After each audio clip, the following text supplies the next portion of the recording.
yes, then you open back. So can I press yes on mine? Press yes. Yeah, so we're streaming also on YouTube right now. So I wasn't there before. Yeah, pleasant good night to all our listeners on YouTube and on Facebook. And I'm gonna share it on Facebook. So we get our people back with us.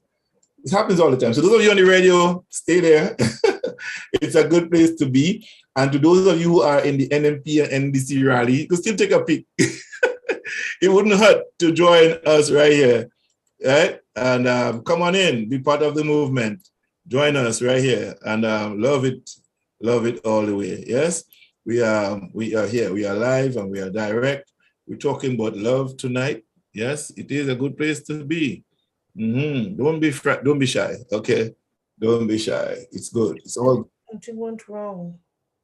Okay, I'm gonna share something with you. I will share with you again, Tex.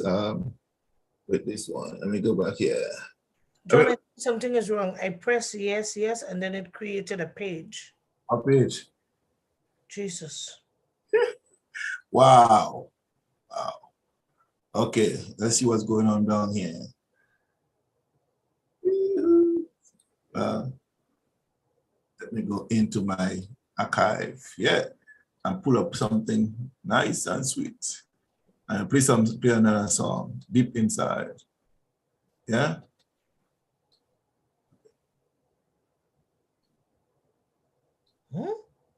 What happened? Something so strong, so strong.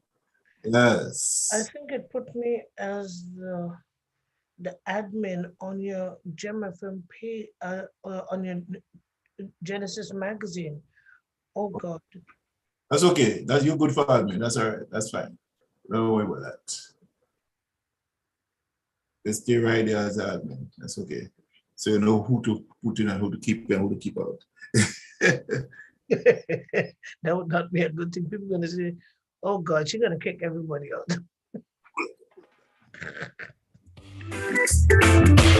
I can't, no, I can't.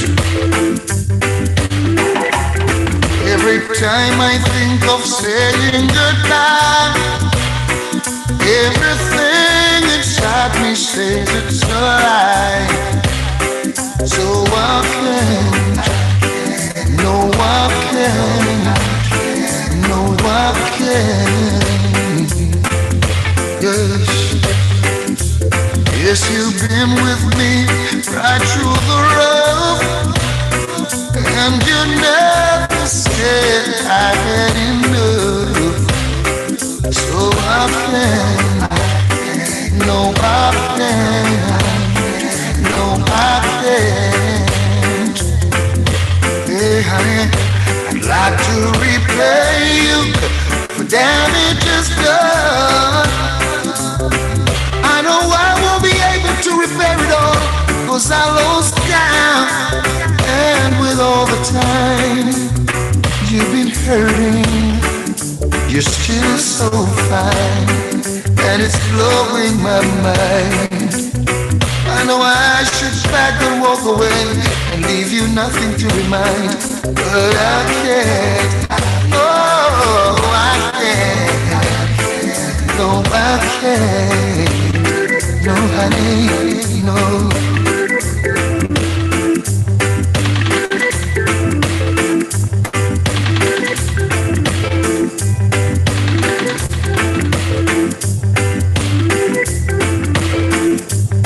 Just wish I was man enough to come out and say it to you. You know? Like to repay you for damages done. I know I won't be able to repair it all, 'cause I lost count. And with all the time I see you hurting, you're still so fine, and it's blowing my mind. I should pack my things and walk away and leave you nothing to remind, but I can't, no I can't, no I can't.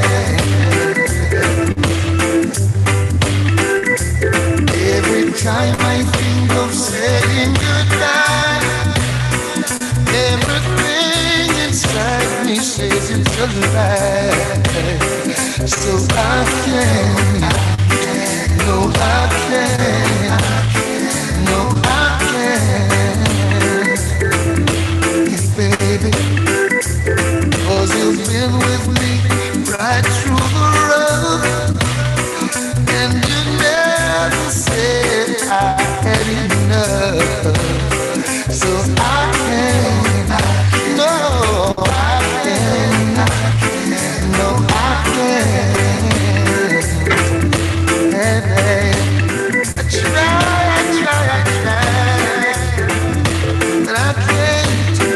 Try no matter how hard I try, I can't. I know I was living, I'm glad to give you, baby, but you're so kind, everything I do. Yes.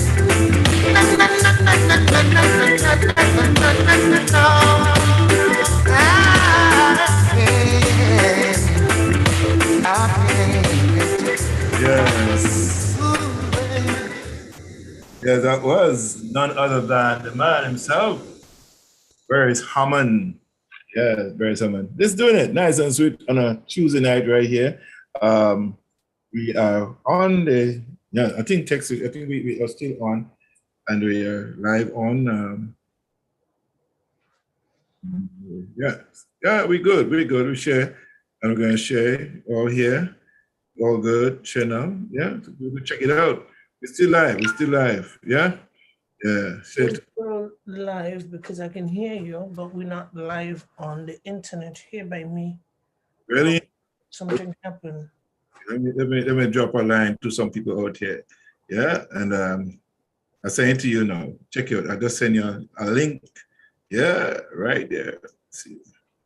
Yeah. Let's check it out. Newton Samuel, Maria, Westenford, John Richardson. Yeah, but I'm filming. Yeah. So I know Doris and them, they're all linking up on the NDC, taking a look, keeping a life, you know. Doris is in politics. Yeah, I know. We all following it up, right? I take my late in the night. I take my medicine before I go to bed. That's it. after everything. I still got my show to do. So let the show begin. Let the show continues. I just send you a link in the text. Take your stuff. On Messenger. That link bring me to YouTube. Yeah, open it up. Yeah. And, yeah, you can still comment and do right inside it as well. Oh. All right. Yeah, you can still comment and do everything inside the YouTube. Here we go. No problem. Feeling love on this side.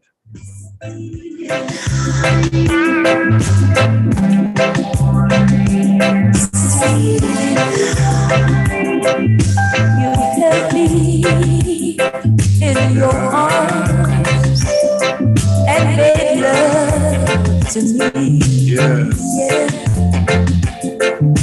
You,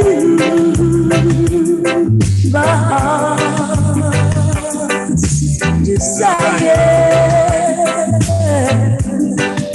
Yeah. Your lips caress me, your body possess me. Now I keep you in a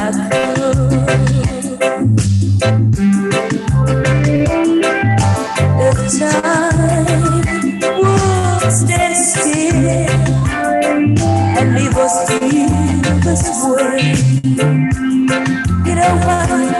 I'll be satisfied here with you. You set my mind on fire anytime you're near. My body and soul belong to you. Oh, don't ever love.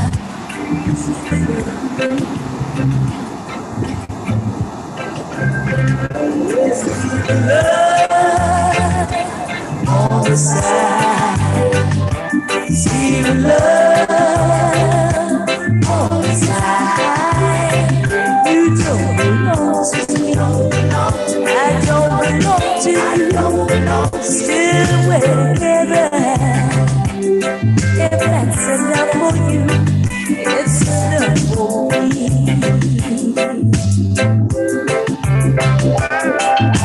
Your time is here, and you got to leave and go home to your family.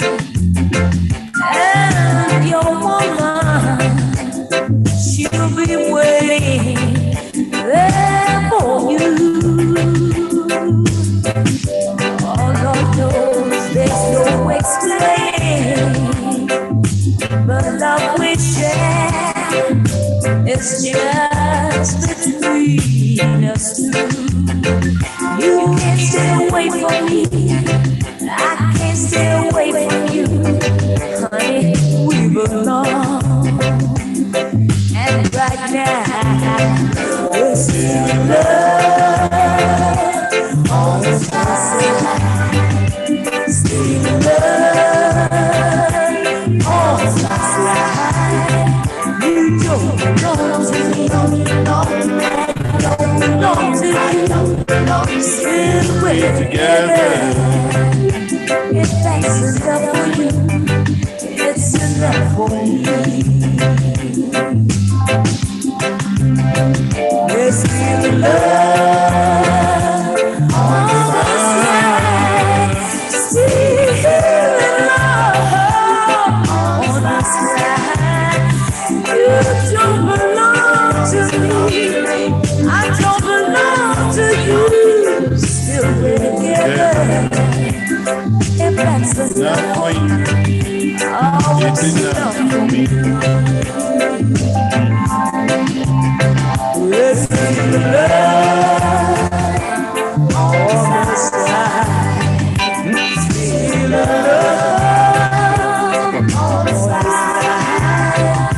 You don't belong to me, I don't belong to you. Still together. Yes. Text man Warren. So you can still share and people could just click on it and they get into YouTube and that's we're still there. It's still on Facebook. We still have it on Facebook. So that's good.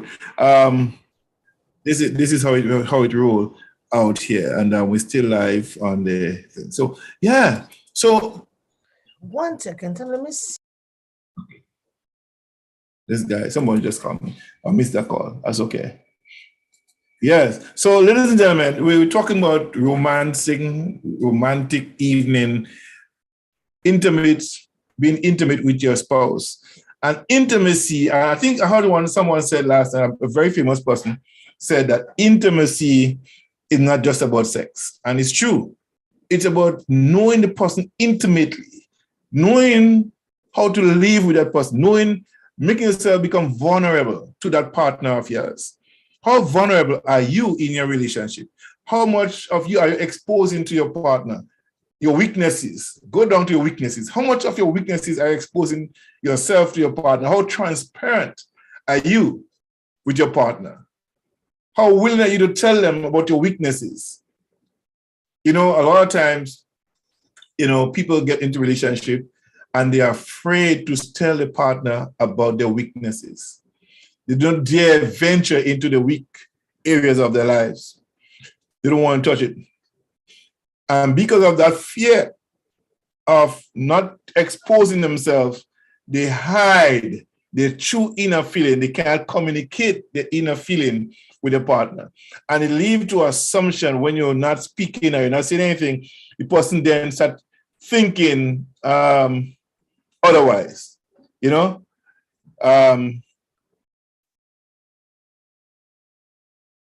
I am so much vulnerable. I make myself that way. I think my wife knows me very well. Yeah. I think I am totally surrendered. And people might say, you surrender yourself to the wife? Yes. I have surrendered my vulnerability to my wife. And some people say, well, you don't afraid she take advantage of you? Well, if I understand what vulnerable mean and what someone should do with it, then if they abuse me or my vulnerability to them, they're just using and abusing their own self. And I would not dare use my wife's weakness against her. I should use her weakness with my strength to compensate for that weakness, or help her to gain strength in that area of her weakness. You understand? So in essence, what we're doing, cohesively working together to build each other up, to strengthen each other.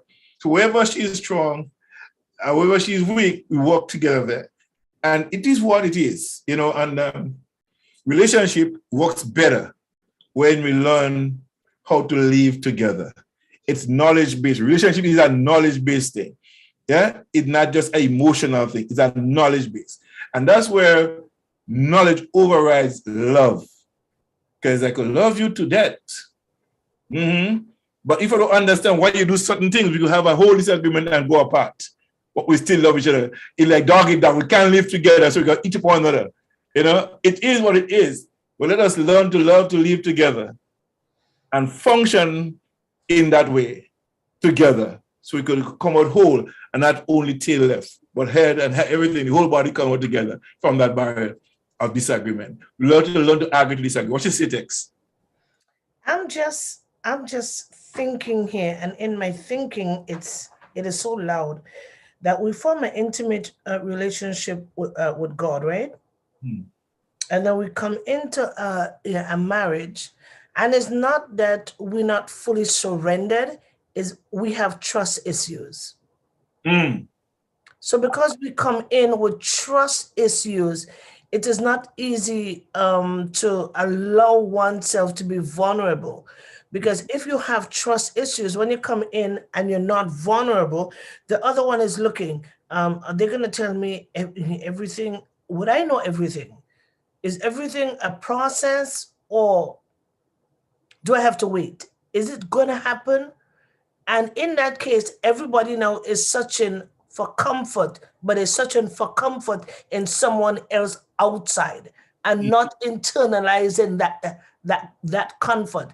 And I believe, and I want to go so clear on that, because when your comfort is external, the inside cannot take that medication, because it's not bringing wholeness. What is bringing is separation. So if you have an illness, but you're taking the medication that you're supposed to take orally to heal the inside, you're taking it and you're rubbing it up, on your skin. What it's going to do is just going to clean up the outside.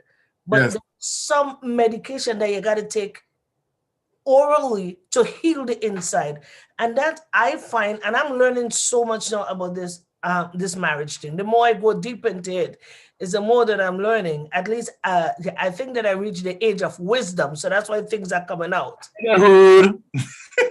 Mother Tex. So I'm happy you're saying this, because a lot of women have not gotten to that level of understanding yet. And I had a conversation with a lady very long. I'm hoping to get her on the show one day, and she talked about her vulnerability, and her husband never understand it.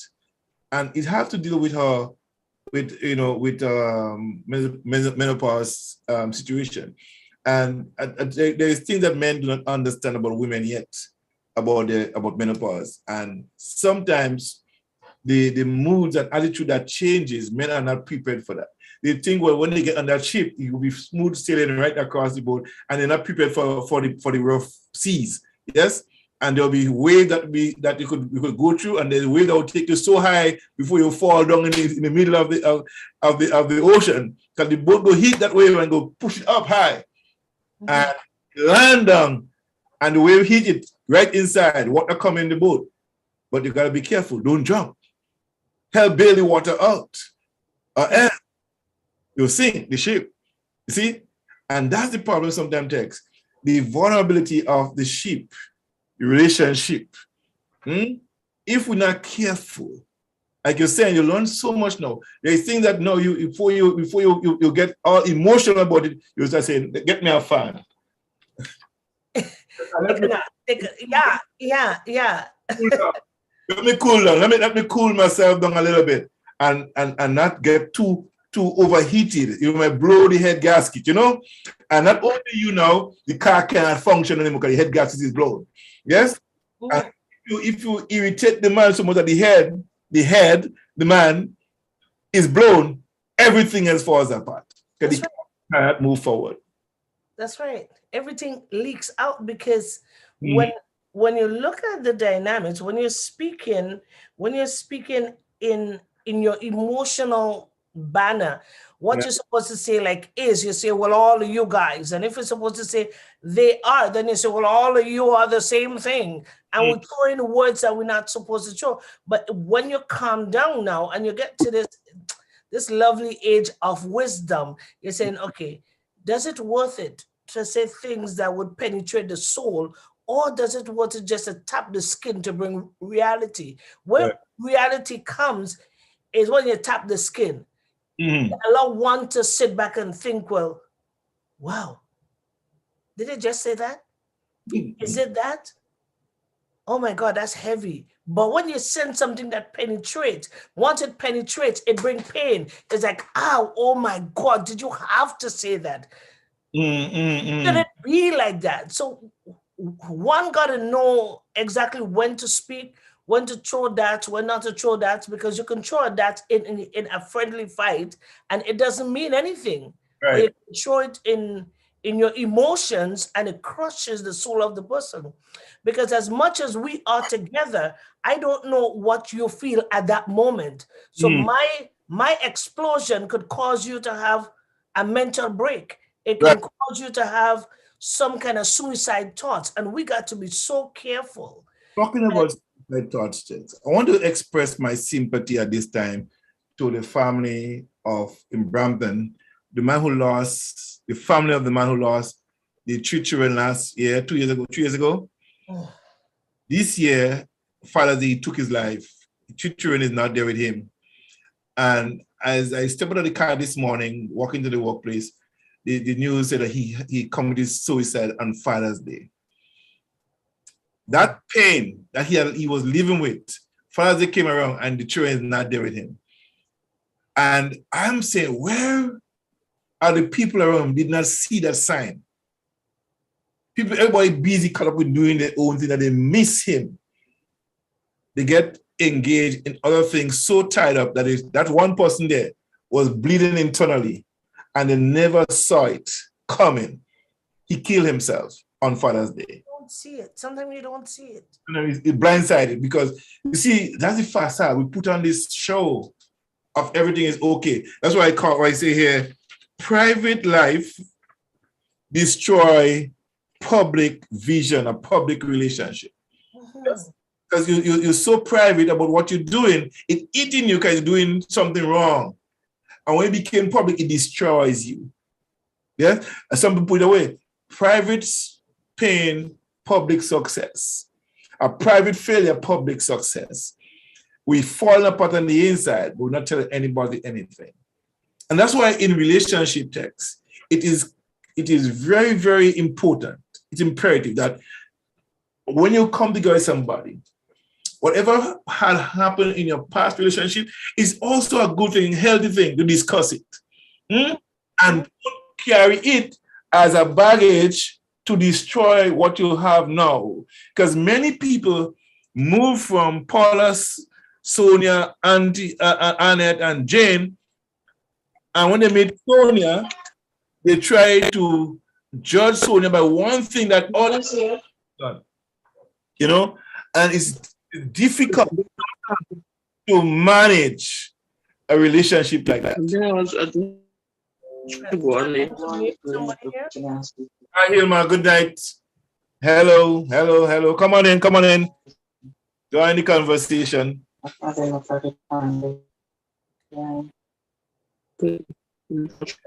So Hilma, our secretary of Gemfm is my god sister, and her sister is running for election in Grenada. Yes, her little sister, last little sister.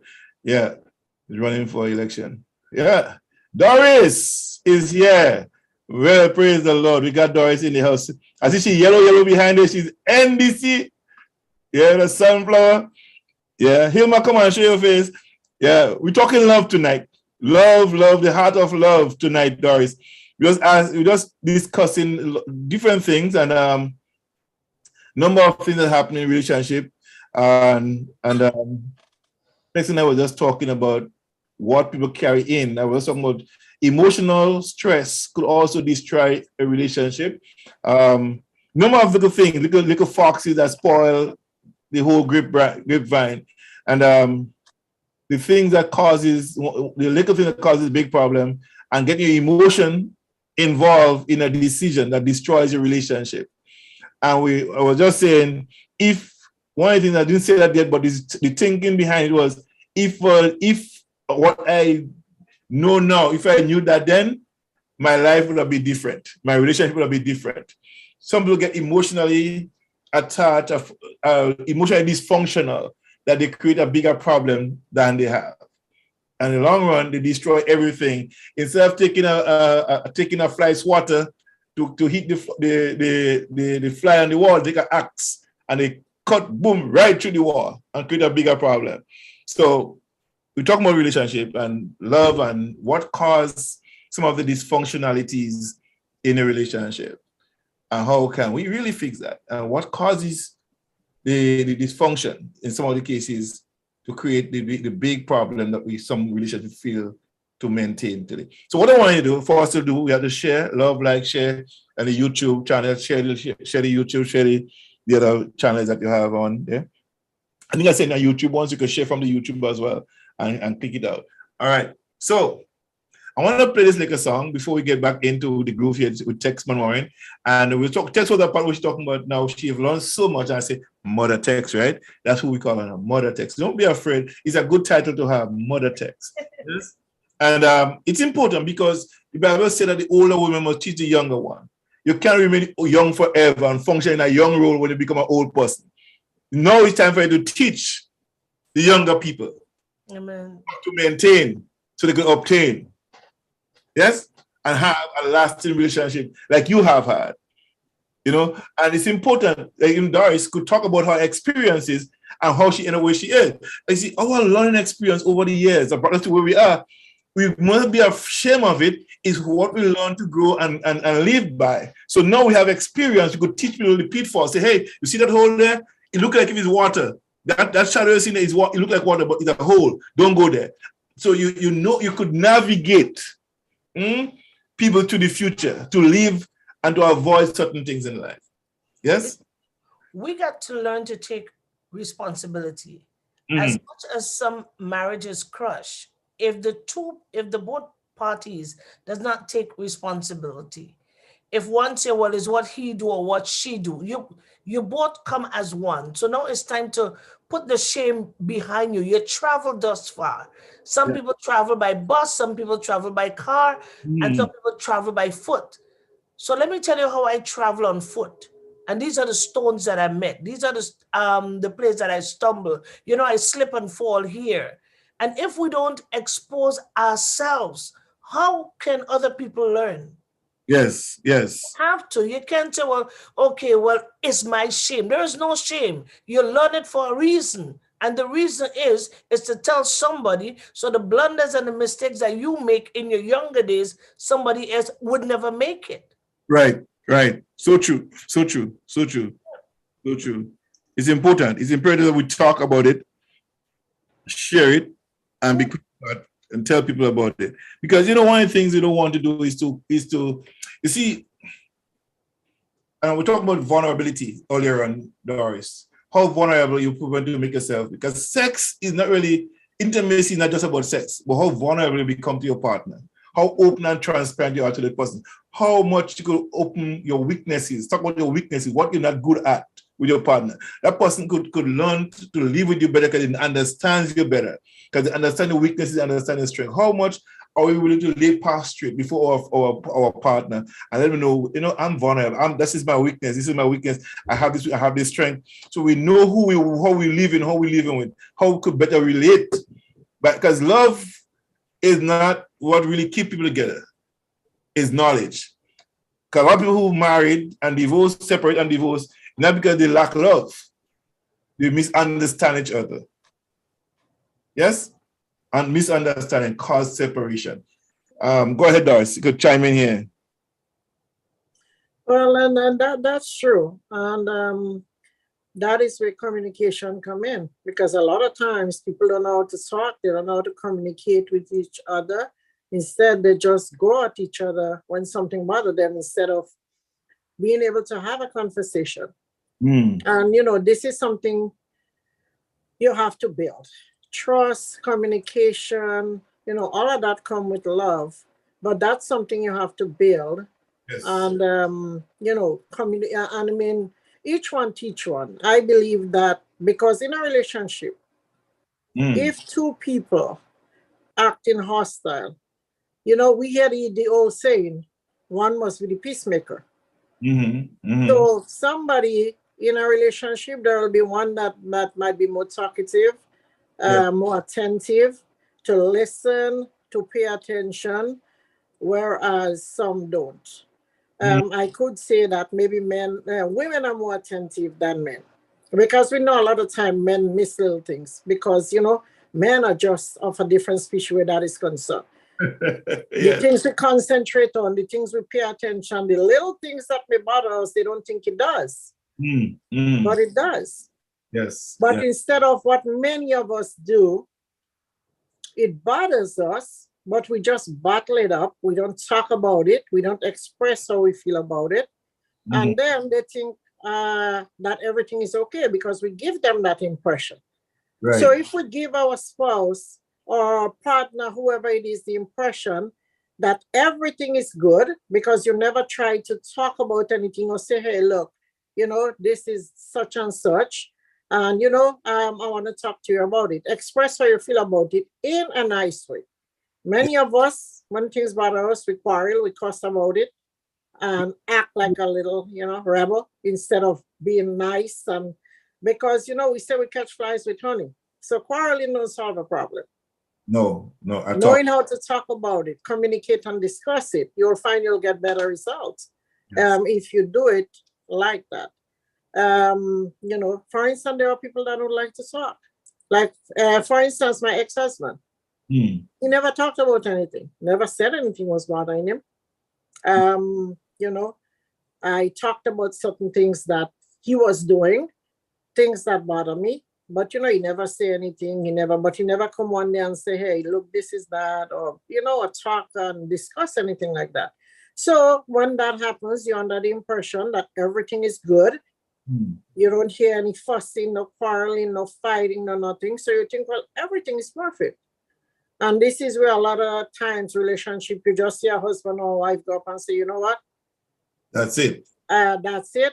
I think this is that, blah, blah, blah. I think we should go our separate ways and get a divorce. And then you're asking yourself, well, what's wrong? What did I do? Yes. Because nothing ever came up to that point where they indicate something was wrong or something was bothering them. Right. So this is where we talk about in relationships, communication, love, communication. The love could be there, but you could love all the love, like you said. But if you can't talk, you can't discuss things, be honest with each other and be able to have a civil conversation and don't be upset about it. Right. Each one understand each other, what they, where they're coming from. And, the simple thing, okay, now you know it. It's up to you now to do something about it. Because my husband just tell me, you know what, this is kind of bothering me. So can you do a little better with that? Or he tell you, well, he's feeling about it. So you as a wife, and I'm talking on both sides, wife or husband, because it could be either way. The husband complaining or talking about it or the wife. So when they bring that to your attention, now it is up to you to take it and think about it. And think about, okay, you know what? Yes, I shouldn't be doing that.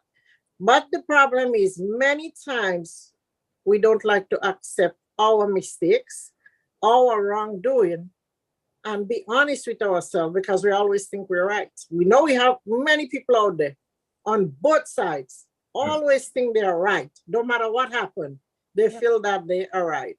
And that can be a big problem. We must be grown enough as adults to accept our mistakes, our wrongdoing, and willing to say, I'm sorry, and try to do better about it instead of, And I've been in that situation already where that person always think they're right. No matter what you say or how you put it, they think they are right. So that could be a problem. You know, a lot of times you see this here, right? And the vulnerability part of a relationship. And, you know, it is written, it said here in the book, the survey that was done, that they give 3 top reasons for divorce or separation is sex, money, and communications. And we talk about here all the time. 50% of all marriage end in the first 5 years for the same 3 reasons. And 80% of that person of the remarried persons end in divorce. Right? 75% get married again. And the third time, and another 50% get divorced again. Now, and for the same reason, over and over and over, right? Communication, sex, and money. And I think the problem here is the exposing of one weakness and the ability to communicate effectively with the partner. How effective do you communicate? How vulnerable you become to that person will determine how you live with them. Yes? How much do we talk about our sex life with our partner? What discussion do we have surrounding sex? What kind of discussion do we have surrounding money? What kind of conversation do we have surrounding communicating with each other on a personal, social, spiritual level? So we miscommunicate, and because we miscommunicate, everything else under that, the money and the sex comes in part of that communication, miscommunicating everything. Because I don't know how you like this, I don't like how you like that, I don't know how you're talking, you're spending money. I was saying earlier on that when a family operates like a business, it makes it much easier to function and become prosperous. As every business have a CEO, and there's a group of people that works with that business, and they have a board meeting. And in that board meeting, every member of the executive comes together and talk about what they want in the business happening next 2 to 3 years or next year. Or on a monthly basis, they meet and they say, this is what they have a budget. How are we spending? What is going on here? How is this going on? So they discuss it. What they want to have happen, they throw ideas out, and everybody, the CEO take note and pay attention to what's going on. And then the CEO say, okay, this is how we're going to do this. And they move to a vote and they agree to move forward. But the final decision still rests on the CEO. In relationship, if you do it the same way, it will mount for good communication and have a better relationship. You know, and I think that is what needs to happen, needs to be done. Tex. Well, I'm just my thoughts are just going over the hoops of the mistakes that Dorothy was just talking about. When either partner goes out of the marriage and do something out there, have an affair, it is not the first thing to jump down the truth. The first thing you do as the one that is home, you ask yourself a few questions. And the first question is not what I have done. Because if you really go into the psychology part of men, you know, the first step out for a man is not really that he wants to step out. What triggers it? So the question that you have to ask. What is wrong? What did he experience or what did she experience as a child? Is it this a trigger of her trauma? Then you ask yourself now, what can I do to help? Not what can I do to justify or to condemn. What can I do to help? Then you don't hit it when it's hot. You wait until there is a joyful day. And you say, I'm not too sure if this is the right time, but I have a question.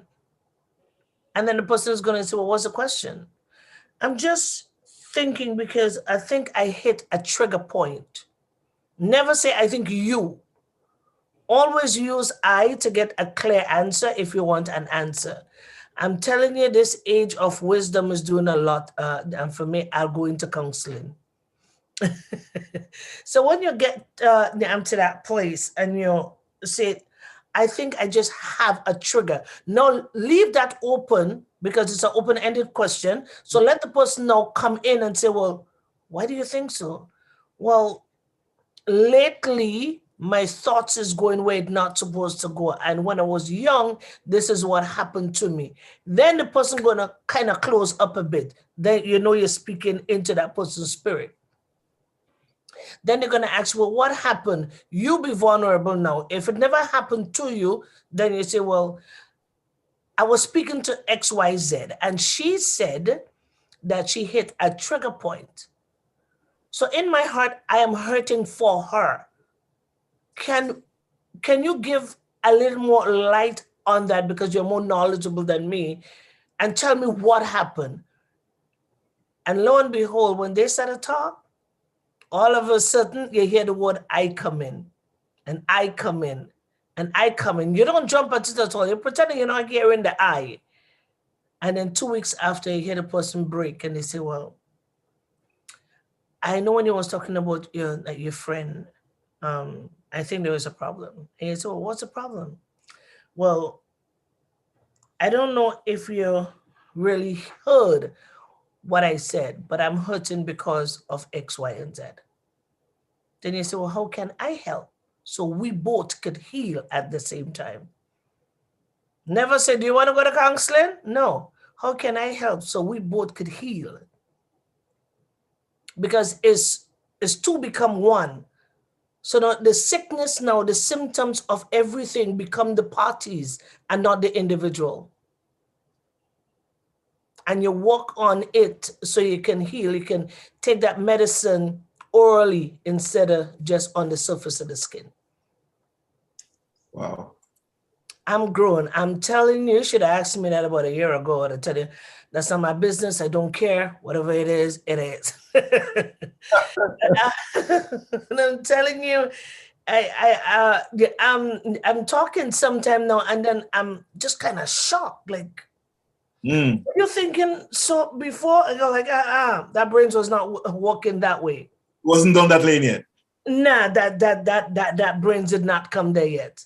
But I just thank God because the more I sit back and read and I begin like to go into the Word of God, and you hear Matthew talk about divorce, and you hear the Word of God says, what I put together, let no man put asunder.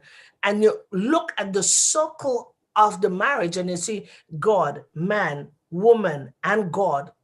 Yes. So we actually standing on God, and God is also hovering above us. So if he pull out, then that's him. But you are the one, no, you can't say, well, let's separate. You put it asunder. He stepped out. He didn't put it asunder. He stepped out and sinned. But you are the one. That's why women, we got to be so careful. Because the minute time you go in now and begin to put it asunder, you see what God didn't ask you to see. Then you bring God on top, and in the bottom, he crashes, and the both of you guys out of it. But if you stay in it, there is something that God can walk out and bring it back. That's why he says, if it is not feasible for us to be together, separate. If it's mental abuse, if it's physical abuse, you run for the hills, you separate. But stay there until God do something for you. You know, you said something there, and I think when we grow, I think Michelle, when we just started this program, as we go through, and she was going through the book, one thing she said, if I know, if what I knew now, I knew it then, I'll never separate. I'll never divorce. Because, you know, when you're not awakened to certain things, because of how we live, right? And I think the lack of proper counseling too, cause those things to happen. Now, you know, some people drive a car, they just drive, they know to go in the car, press the key, turn the car, and they drive, go down the street. But they never maintain the vehicle. So one day they drive down the street and some smokes are coming in the back. Where is the smoke coming from? Right? Then it starts smoke coming in the front. And they keep driving until it crashes. And they say, the car is so good all the time. You know? Nothing go wrong with the car. But did you maintain it? Do you do the maintenance program? They have the manual say do such, do just this, that. And we refuse to take the precautions necessary to do the maintenance check, and then all of a sudden it falls apart, and we start blaming, well, the man for that old Japanese car, that old American car do good. I know people have American car for 30, 40 years, 50 years, and you're driving good still, but some people have the same kind of car and it falls apart. Why? Because lack of maintenance, lack of understanding, ignorance, refusing to learn what to do is ignorance. Not stupidity, you're not stupid, you're ignoring information. Mhm. And because you ignore the information before you, you become ignorant of the fact, and it costs you dearly. So it's important to check the user's manual on relationship. I think what happens, and I think Dory said something very earlier on when she just came into this conversation, not tonight, but before, she said it too. If she knew now, what she knew then, what she knew now, her relationship will be, her first marriage, I think it was, would never be torn apart, because she lacked the understanding. She was kind of emotional more than being more informed about the decision she made. And that's one of the things, that's one of the keys, in my view, to reconciling one inner peace. Taking responsibility, and Doris, I must commend you for it, because not everybody will say that. You will still blame the other species and say, it's him. But you were so open, transparent to say, no, it was me. I did it. I changed the lock, and he's out. And when somebody could take personal responsibility, that is where growth and transformation take place. And I think now that you'll be so mature now that you understand you could conquer somebody, you could talk to somebody about relationship. You see, not every divorced person will admit that I was wrong. And I will tell you now, don't you ever do that. Don't let your hard-headed emotions get ahead of you. Because that is the stumbling block. That is the all lights out that cause everything to crash at the intersection. So it's important, it's imperative that we take that cool, calm, and collective approach and get the necessary, right information before we make a decision. Don't let ignorance, the lack of information, cause you to make blindsided decision that will cause you to wreck the ship. And I love this. Doris. Mm-hmm. And before I say anything, you was fine on Facebook. I saw you guys on Facebook before I was getting ready to come on. Yeah. And then you went off. I was listening. I was hearing you on text. Yeah, because we was there, and what happened? The Facebook police checked the song that was played. Even though we have the disclaimer up, and they tell me to resume and hit the resume, and then by the time everybody get wiped out. So okay, yeah. You went to YouTube and put it on Facebook. So they know that you can't. It's like some of the people. It's saying to them that even me, when I go to click on it, I could see it, but it says not available. Oh yeah. So that, and Facebook is getting outrageous. I was on the Sierra Leone the other night, and they was playing Grenada Calypso, and they say it was muted for copyrights infringement.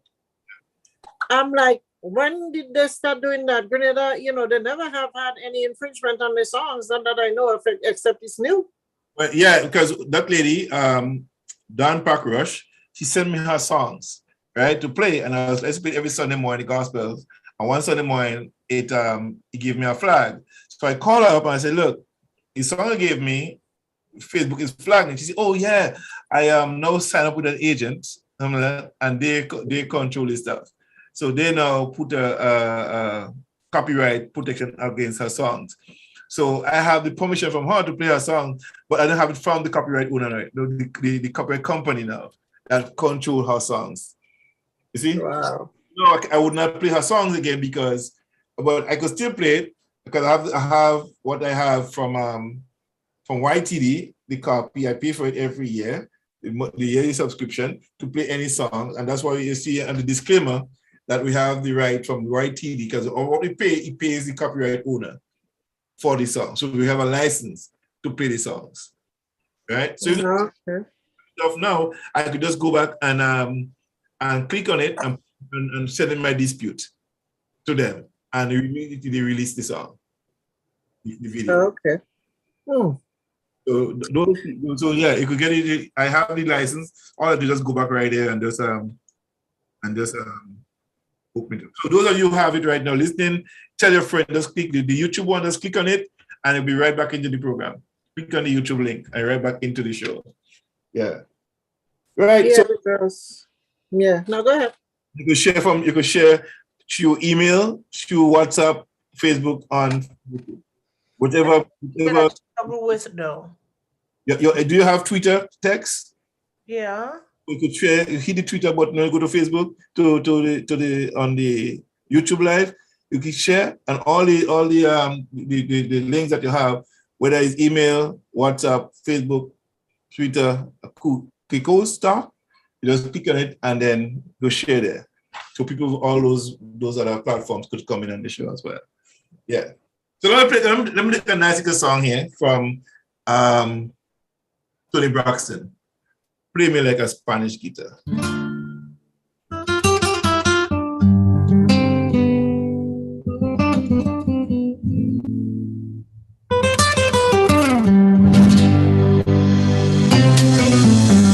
A smoky room, a small cafe. They come to hear you play and drink and dance the night away. I sit out in the crowd and close my eyes to read your mind, but you don't know, you don't even know that I am there. I wish that I was in your arms like that Spanish guitar.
Yes, that was Tony Braxton on Gemfm. I wanted to this morning when I woke up this morning, I had this little, what they call moment, and those little thoughts. I was listening to Miles Monroe, and oftentimes, you listen to people that really teaches, right? And always become a student of life. Every day, it's important to become a student, to be studious, and to get information that I could use through the lifetime and I could pass it on to others. And that, a lot of times that comes with maturity. Our thought process don't stay the same way, and that's by choice. Yes, some people stuck in the old ways and think a certain thought, and that fail kind of a box in the total way of thinking. They don't think outside anything about what they know. They'll stick to that. They don't want to grow, and that's ignorance. Refusing enough knowledge, refusing to learn is ignorance. And when we in relationship, it's imperative that we open ourselves to learning. Because imagine you meet somebody now, and I think Anna earlier in the conversation, when I asked about relationships and stuff, she said she's been out of relationships so long that she can answer the question I asked tonight. And one of the things that often happens, Doris and Tex, is this, and to those of you listening, when we refuse to grow, it's a choice. Uh-huh. When we refuse to learn, it's a choice. See, we can wake up in the morning and decide we're not going outside. That's a choice. We could sit down and decide we go listen any kind of a garbage. That's a choice. And what we listen, what we put in, determine what we put out. Yes? And quite often, when you speak with someone, you can tell what they've been listening to. If this person been reading a lot, they're listening to positive stuff, they've been hearing positive people. So then, based on your conversation with that person, you could tell that how intelligent they are. You would think that they've been to a university. They've been to a school of learning, a real high level of education. But that is not necessarily true. It's because this person have learned in the school of life from experienced people, reading what other experienced people have done and learning to do what they have done and associating yourself with a certain level of people. You learn and you live at that level and you keep growing with them. So when you're on your own and you meet some other person now, start talking like those people have been associating with, they ask you, what university you went to again? Yeah. You ever had that kind of conversation with people? Yeah. And then they asked me a question one time. So which university did I learn these things from? Excuse me. I say I haven't been there yet. And that's the thing. I'm an avid reader. I read books. I have to apologize to my mind, to myself, to John Kelly's face. I am not reading as much because I'm writing a lot now. I have to go back to reading again, but I write a lot. It is so important. Reading is like medicine. It's like, you feed your food. Everyone to eat, mix a drink, carrot, ginger, tomatoes, all this I want to drink, mix the drink for a healthy body, right? Mm-hmm. But you realize that your brain food is reading good books. Mm-hmm. Like, I could eat a whole lot of junk food and my body has not developed an immune system to protect me from viruses. Yes? I could say I'm happy with your mind. If you're not exposing yourself to good information, good books, your mind will shut down on you in a jiffy. You will have bad communication. You will never be able to have a decent conversation with somebody because you're not reading the right things to develop your brain. And your brain needs good food to functionally illiterate. You know what I mean? Because when you become illiterate, and you could drive yourself into literacy, by what you read or what you listen to, You see? So it's important for us to understand that we pick up a good book and we read. So we have problems in our marriage where we're going to read Mills and Boone. Yeah? We're going to read gossip magazine about who break up the marriage and all kind of stuff. Instead of reading the Bible or reading a book on relationship.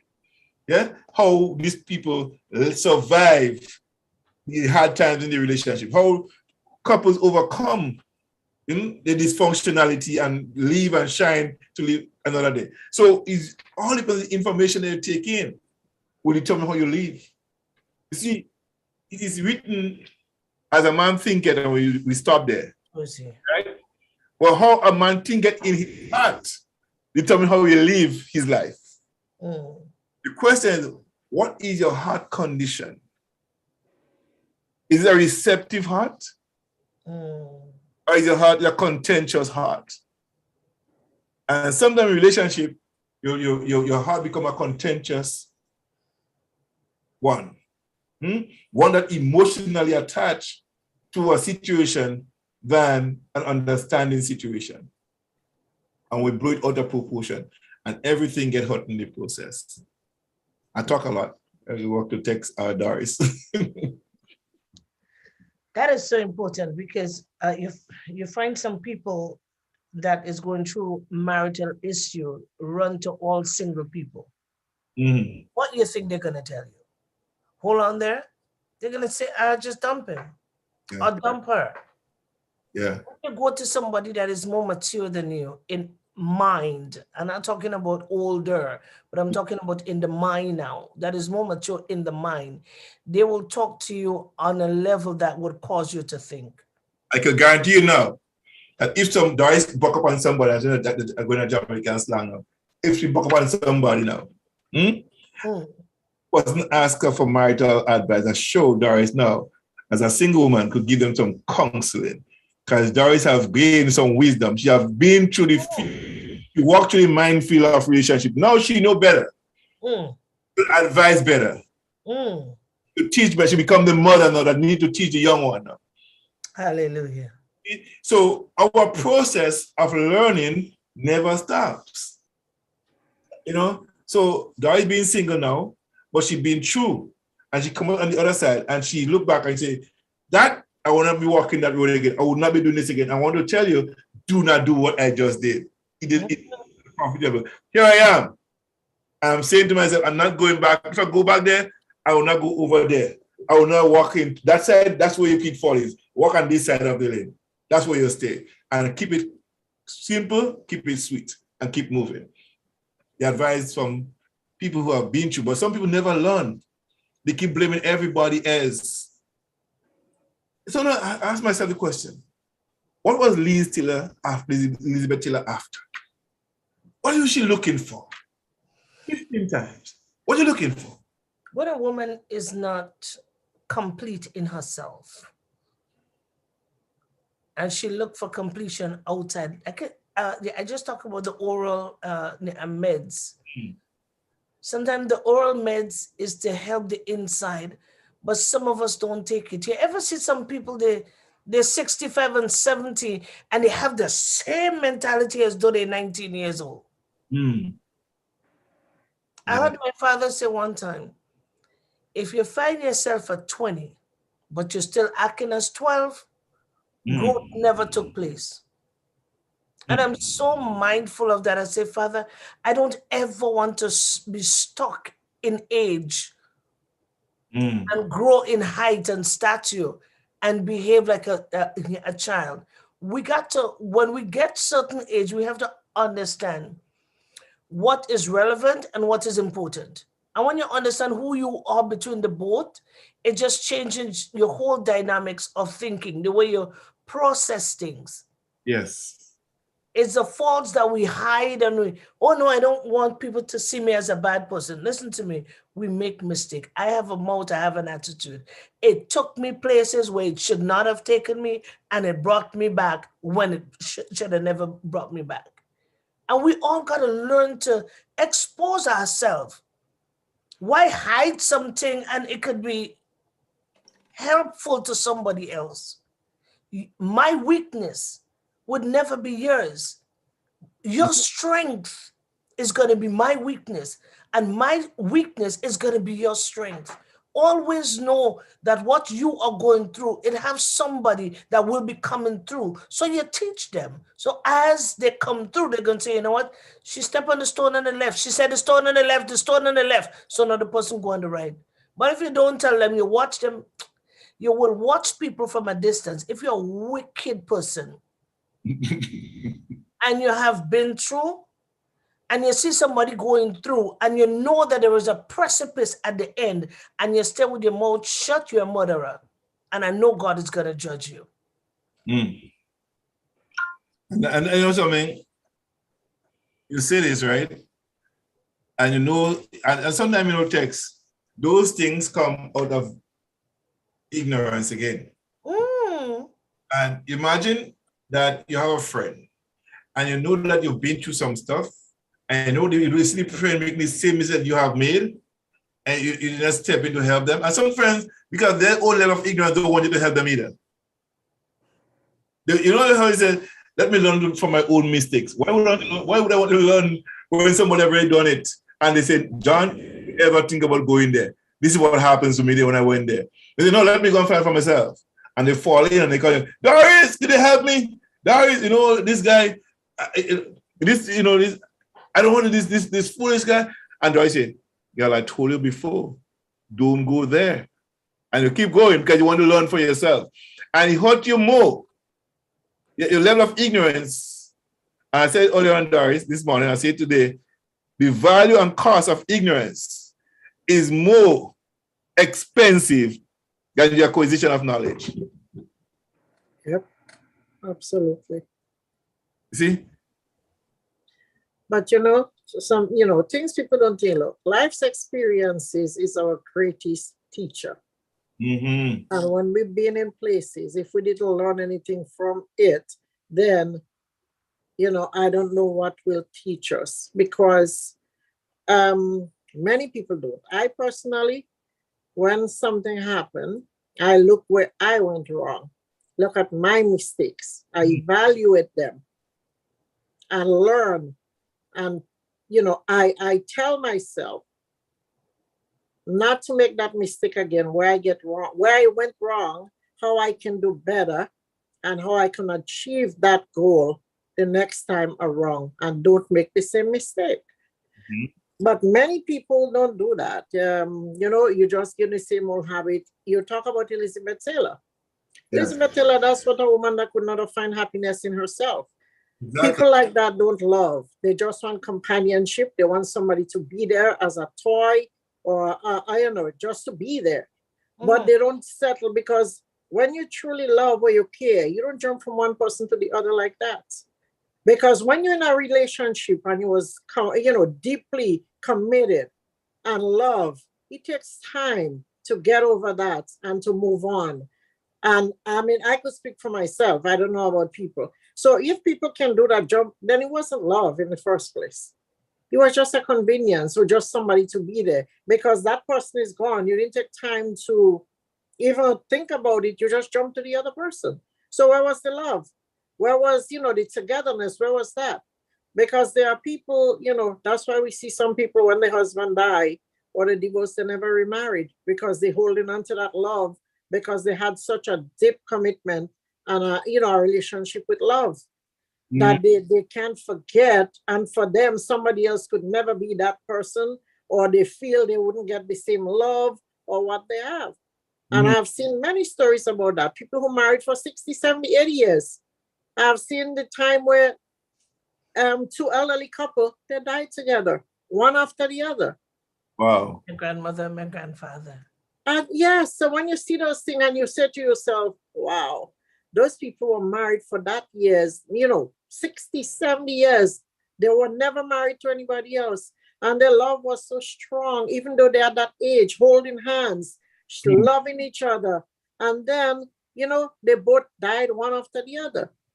And they say sometimes when people die, because they love, we see in the Texas shooting, that man died when his wife died. His heart couldn't take it. Yeah. And he died because of his love for his wife, and he just couldn't take that, and he just died. His heart gave up on him. So this is to tell you how deeply and strongly he loved his wife, that the emotion was so strong that it killed him. And the doctor explained the situation in those things about the heart enlarging and what happened. So this is why I say, people like that, I don't know. And I see people do that. And they say, you just got divorced, you just separated, and you with somebody else already. We call that, like we tell people that you're jumping from the fire, from the fire to the fire pan. Yeah. Because your divorce didn't even get cold yet, But the thing about it is, relationship is a complicated thing, and this is where we talk about understanding, because there is nothing like perfection. It don't matter how good a relationship is, and that's me personally speaking. How much love you have, how much love you share. If you don't have that understanding and that connection to communicate and understand each other, because I am not going to be like you, Tex, or you're not going to be like me. We have different, traits. We different personality. We have, everything is different. So every woman is different. Every man is different. Yes. So we have to understand that person's habits, the way. This is why we hear the old saying, somebody say, what? You never know someone until you never really know someone until you live with them. Because when you live with them, then you learn, the ways, the habits they do. But these are things you learn, and things that I've become to this point, and it's so, to explain it, and I'm talking about me. When you've been through life and you see things, because sometimes people don't focus on the mistake, where they went wrong, or it just happened, they forget about it, move right on, and that's why sometimes we keep making the same mistakes. We didn't reflect on what happened, where we went wrong, how we end up in that place. But I do, and I look at that, but I am the type of person, I am not afraid to accept my mistake, admit that I'm wrong, say that I'm wrong, apologize for it, and get it over with. Because I learned holding those things in. I learned that a long time ago. And sometimes we let our pride get in the way, because we think, if we say wrong, they're going to use that against you. They're going to think you're stupid. They're going to do and we let our mind play tricks on us and cause unnecessary problems in our relationship because of our mindset. Yes. And sometimes we create our own problems in our minds because we just analyze things and see the way we want to see it, or think what we want to think without saying anything. So is that beneficial to our relationship? And in order to do that, you have to have a partner who likes to talk, who is willing to listen. Some people don't like to talk. You'll talk to them and they'll just listen, but they don't say anything. That could also be a thing, because now you want to know what they're thinking, like what I'm saying don't mean anything. Yes. So you start creating little conflict, little thing, because now you're getting upset. Well, I talked to you, you didn't say anything, so it doesn't mean anything to you. So it's all a mindset, This is why now you talk about love, sex. Sex is important. Yes, finance is important, but they all go together. Sex is something people go out there. You could, they just go out and they have sex, but there is no love. It's just a want.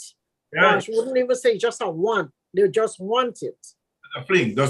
And sometimes, I'm glad you said that, Doris. A lot of times, and I heard it yesterday in a conversation. Sometimes men get enticed, not loving. They get enticed by attraction. Yes?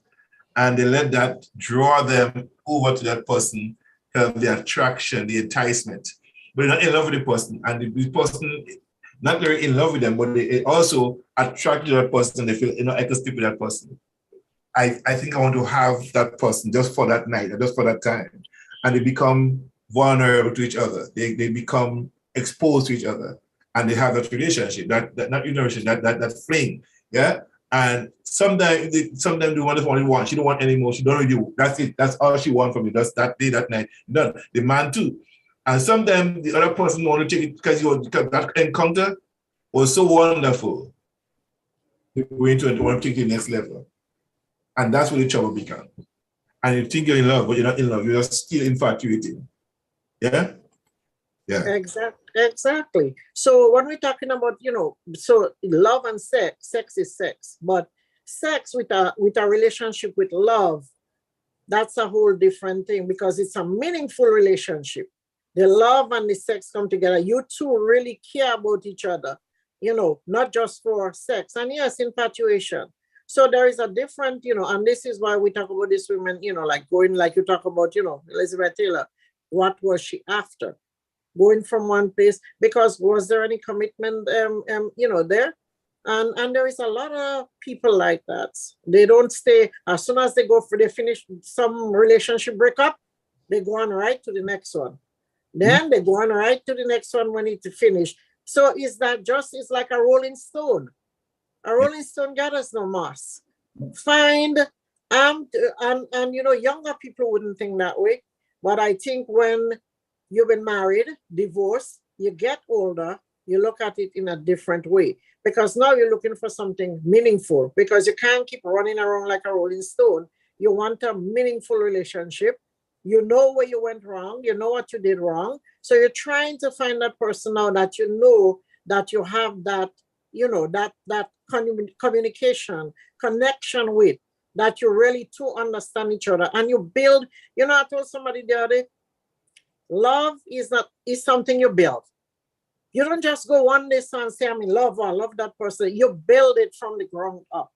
And that's by understanding each other, communicating with each other, knowing each other, the ways, the habits, different things like that.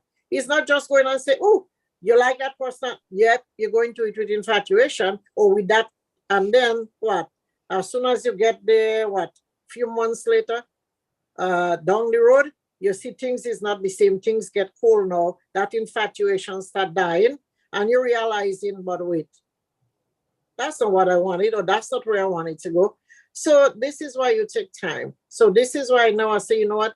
Love is not something you just say, I love that. You have to build it. And that takes understanding, patience, and really knowing that person. And that's if you want a meaningful relationship. People who is not looking for it. I'm glad you say this one thing about love, right? And I said, and I want to extend on it a little bit. Love to me is like a bread or a cake. Yes. Let's say cake or bread. Let's say the bread. It's a bread. Love is called the bread. Yes. But it would never rise if there's no yeast in the bread. Yes. The yeast is your knowledge of the person that you will. Because you have the salt, you have the milk in it, you put the butter in it, you put everything in it. But if you don't put no yeast, it's not going to rise. And if you want the relationship to rise to the level of, to rise enough to the highest heights of the pan, just hover over the pan, you have to put the yeast in it. Let it rest for a while. And you leave it there. And when you come back, it's big, it's beautiful, you're loving it. And that's what your relationship really is like.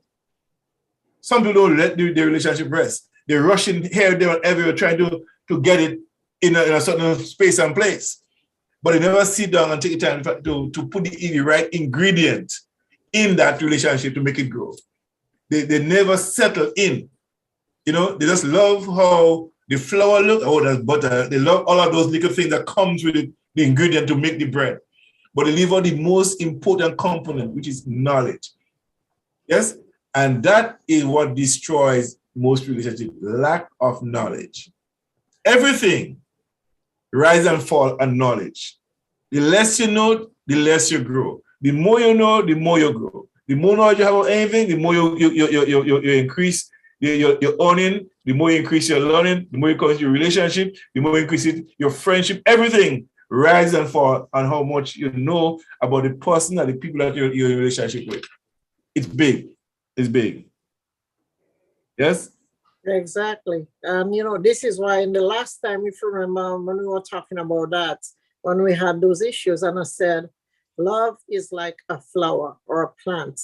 You plant it, you nurture it, you water it, you watch it grow, and you keep it going. Because if you don't nurture the plant, water it or stuff, some people to grow, you will watch the plant grow and get taller and get bigger and then bloom into beautiful flowers or a rose. And I look at that as a relationship.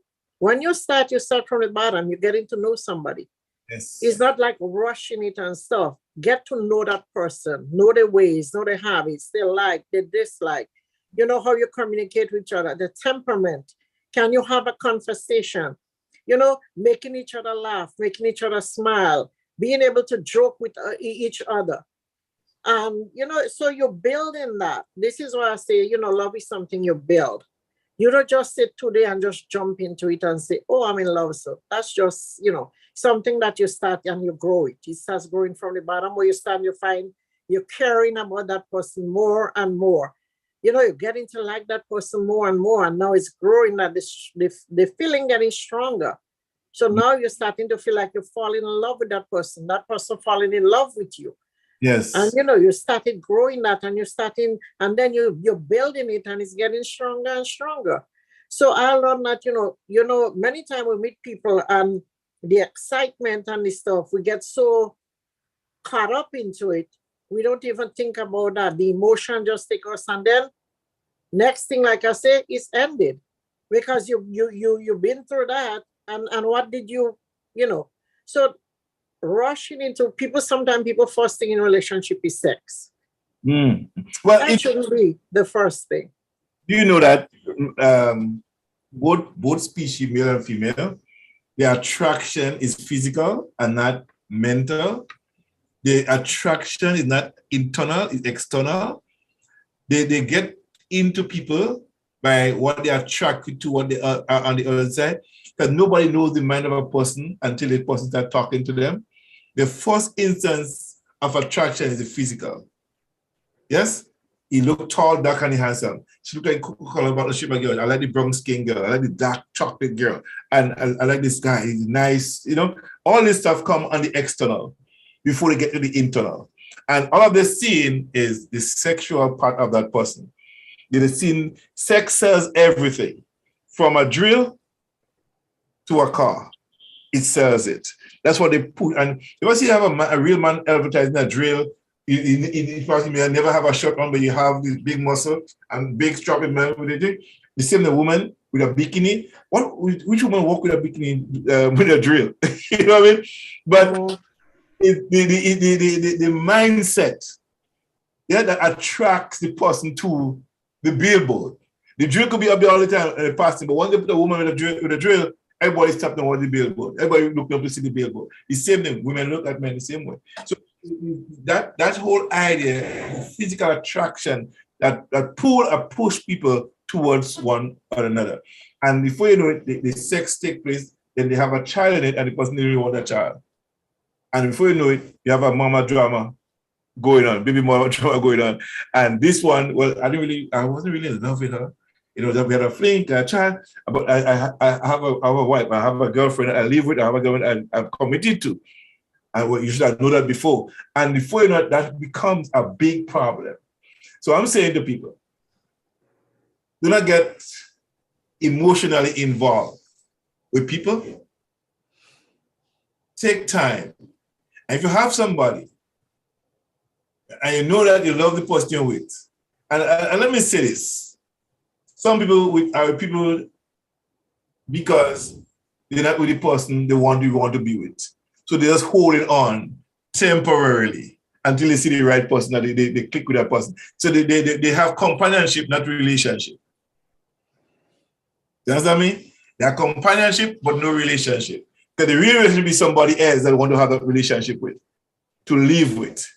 A companionship could be a companion just to be my going out body, as they call them in the world. I won't say the word, the F body. Yeah? The friend without benefits kind of thing. Just for that person, just for that shake up and drink up kind of thing. So in real life, what you want to do is to have a person that you can be with, have a relationship with, and have an intimate relationship with. And intimacy doesn't necessarily mean a sexual relationship. What happens when the sex can't happen anymore? Do you not still want the relationship and the intimacy? A lot of people lose it because they're too young to live alone. And what they're missing, not just really they're missing, I'm too young to stay alone. I'm too young, I'm still, and instead of they reconcile, sometimes they go beyond again and they meet somebody else and they move on again after that person because they don't, they unfulfilled. And when you're unfulfilled, like we talked about earlier on, Elizabeth Taylor, in that instance, and there are a lot of people like Elizabeth Taylor out there, they just keep looking for something that they never realize it's inside of them. And looking for it externally. And they fail over and over and over and over, looking for what they have inside. And they miss it big time. You see, when you're complete in you, when you understand who you are as a woman or as a man, the structure of thinking becomes so different because you can hear yourself 2 years ago and you can hear yourself today and you wonder what kept you back from becoming who you are today. Because when you know yourself, you become confident in who you are. So within the marriage, even though the two become one, there is something that called understanding who you are. When you know who you are, you're not easily moved. Now you sit to reason. What is the problem? How can I help? But when you don't know better, you don't. Lack of knowledge is a thief.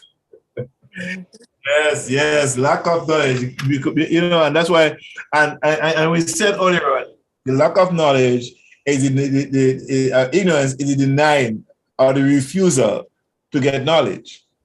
No wonder the Bible says you will perish for lack of knowledge. Exactly. It is so, the word perish, like it's engraved in you if you don't know better. I grew up and I closed my ears to a lot of things I'm in life because I had one aim, and nobody's gonna touch me. This is gonna happen. I'm gonna grow up, and this is how I'm gonna be. I'll stay that way. And I just focus, I zoom in on the word of God, and that's what I want to know. I just stay right there. Until lately, it's like, does that really exist in the world? Does people really? And I got curious.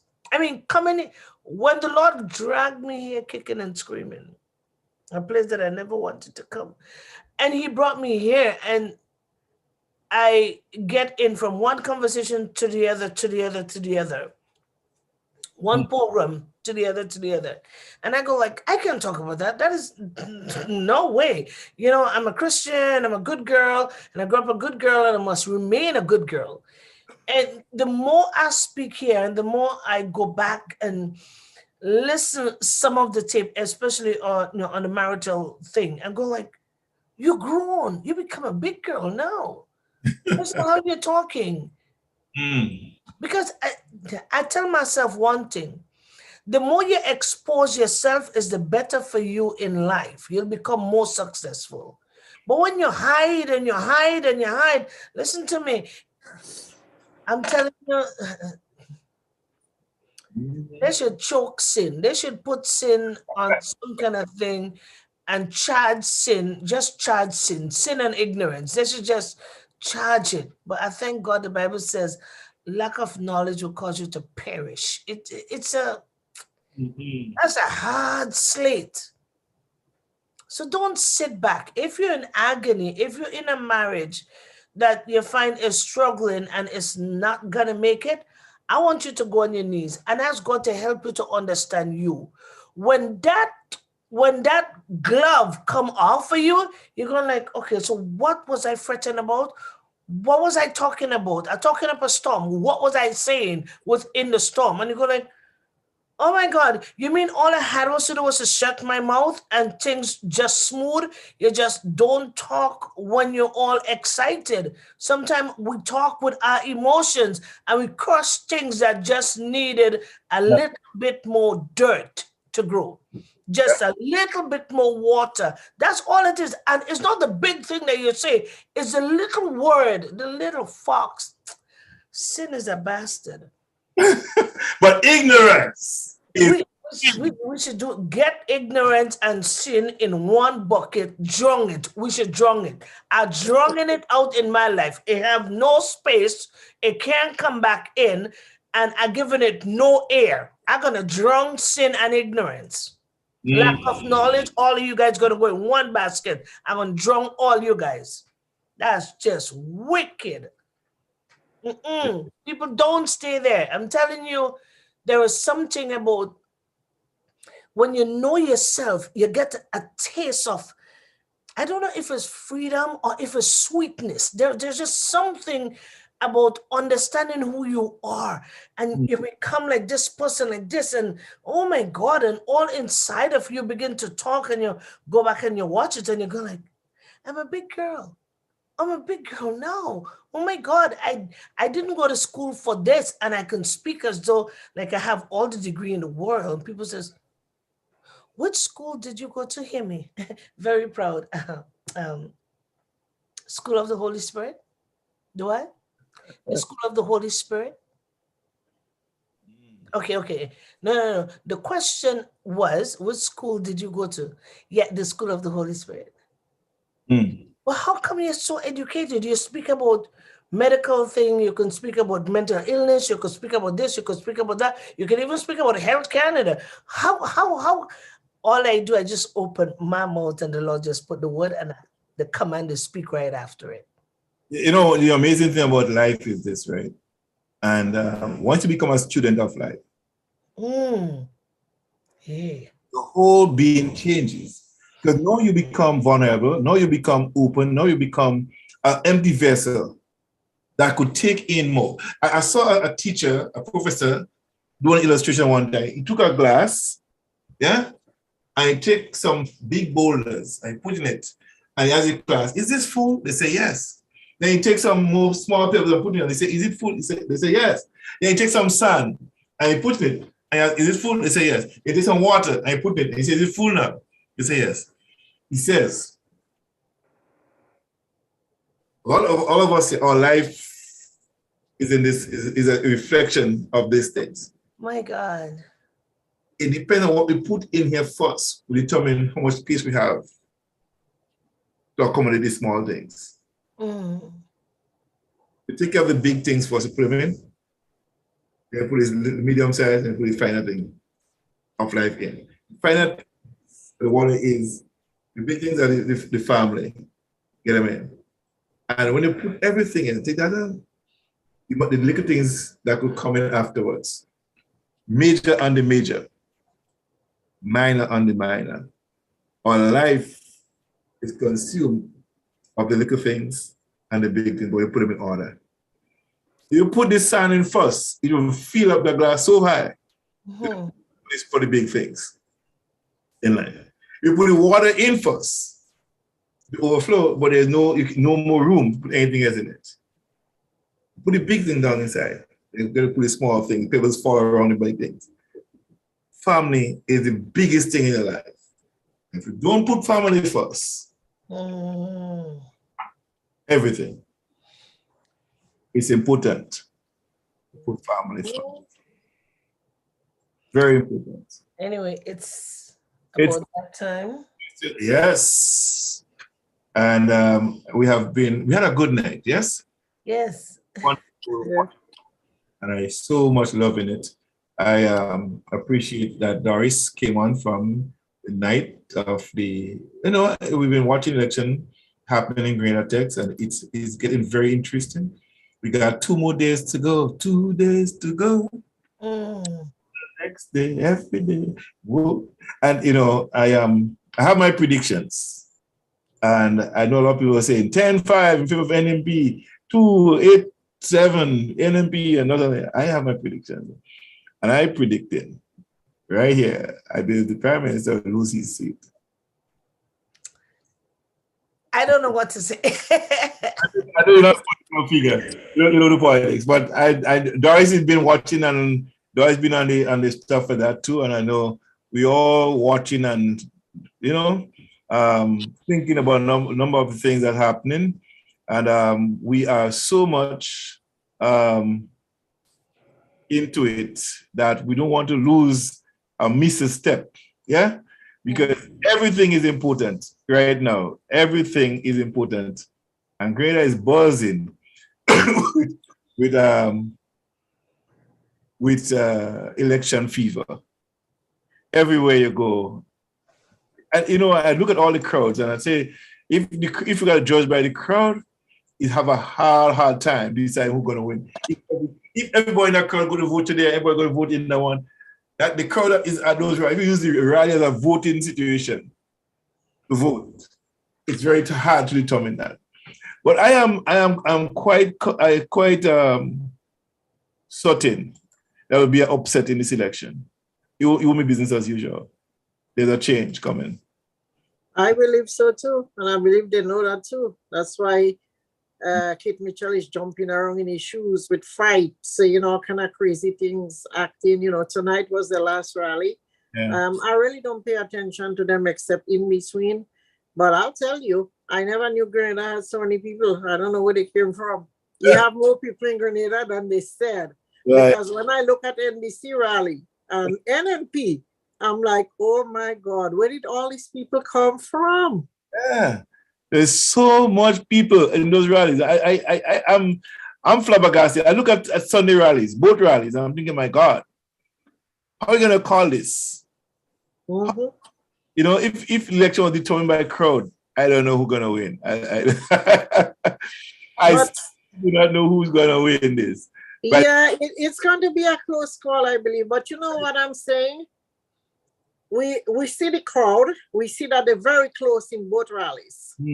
But we also have a number of undecided voters who are not showing themselves, who are not speaking because of fear of retaliation, because of the things we see happen, pulling off stickers, people car, vandalizing, you know. So people are afraid. So they're not saying who they're going to vote for or making it known to anybody. They're just staying neutral. So this is where the difference is going to come in, because I'm telling you, I see both rallies and they're both really, really close. The crowds, I mean, it's unbelievable on both sides. Hello? But we have a lot that that hasn't been to the rally, who is still in the side, who's staying on the sideline, but will be out on Thursday. So this is where the difference is going to come on. And there is a lot of, you see, there is things that going out there now, 2 days. I don't know if you see a video that came out with a young man in Trinidad. No, I didn't talking see that. about Andy Williams. No, I didn't see that one. I'm going to send it to you. It surfaced on Facebook this evening. It's been going around, but I didn't see it on Facebook until this evening. And it just so happens that coming out just right before that election. And we know that Andy Williams is a threat in St. David because he's loved by the people. George's Southwest, right? Yes. And now that video coming out there is telling me who is behind it or what is the purpose, because from what I'm hearing in it, doesn't make sense to me. Or why Andy Williams would reach out to that young man in Trinidad. And it's going to be out there because it's on Facebook. Well, there's a lot of other things about Andy Williams that have been making it wrong. Cassandra have been talking a lot about it she didn't actually call names in the sense, but a lot of people know, and I will mention him with her talking about that. But I am quite, you know, the election bacchanal will go away. At the end of the day, after the election over, a lot of things that will come to the light. A lot of people, a lot of shit going to be taking place. I think the fearmonger, even Keith was trying to use that for the nomination day.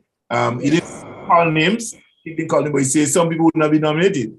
So I don't know who get to him. And I think there was a plan. Allegedly, there was a plan to indict him, to charge him for whatever, sexual assault or whatever. But that didn't happen. You know, they let it be. But I am very much thinking about it. You know, why now, why then? But you got to watch and see. But you know, at this point, people have already made up their mind. And since people are aware of the fear mongering and all that stuff going on out there, all of these things they're putting out there is not going to impact the people. or make them just change their mind and say, I'm going to do this because of that. Because all of those things, and I'm going to send you the video. I saw it earlier today, but this evening, right before the NNP vigil tonight, the NDC, I saw it surface on Facebook. I saw it on the Facebook page. I never seen it there before if it was, and I'm sure if it was, a lot of people would have seen it and you would have heard it talked about. But I didn't, but someone sent me the video. And then I saw it on Facebook this evening. I was like, I was talking to my friend and telling her about it. And I said, oh my God, there is the same thing on Facebook that I'm telling you about. And, you know, it's a tactic to discredit. Discredit them. But this election, like I says, I'm listening to the manifesto. Oh boy, I listened to last night. That is impactful. That is tough. I know they could beat this one. If taking this thing, what you read on there last night. I was supposed to come to my show last night about the election, right? And I lay on my bed, I go to the room and I just end up lying down there and just taking it in right through to the questioners. The question. That is big. That is big, Doris. And this morning when I listened to NNP, I was like, okay, please stop. Somebody tell me what is the ideas, what is new. I'm waiting to hear because I try to listen because there is so much thing they're trying to discredit NBC. I want to hear what he have to say. So I'm like, okay, what is your vision for Grenada in the new next 5 years? All I'm hearing is what has been done before, why it wasn't done, the excuse for it, and then bashing NBC manifesto about what they can do, fear-mongering people. And I'm like, really? Fear-mongering. It's fear-mongering. Seriously. It's a shame. It's a shame. But it wouldn't make any difference. Right now, people already make up their mind who they're voting for already.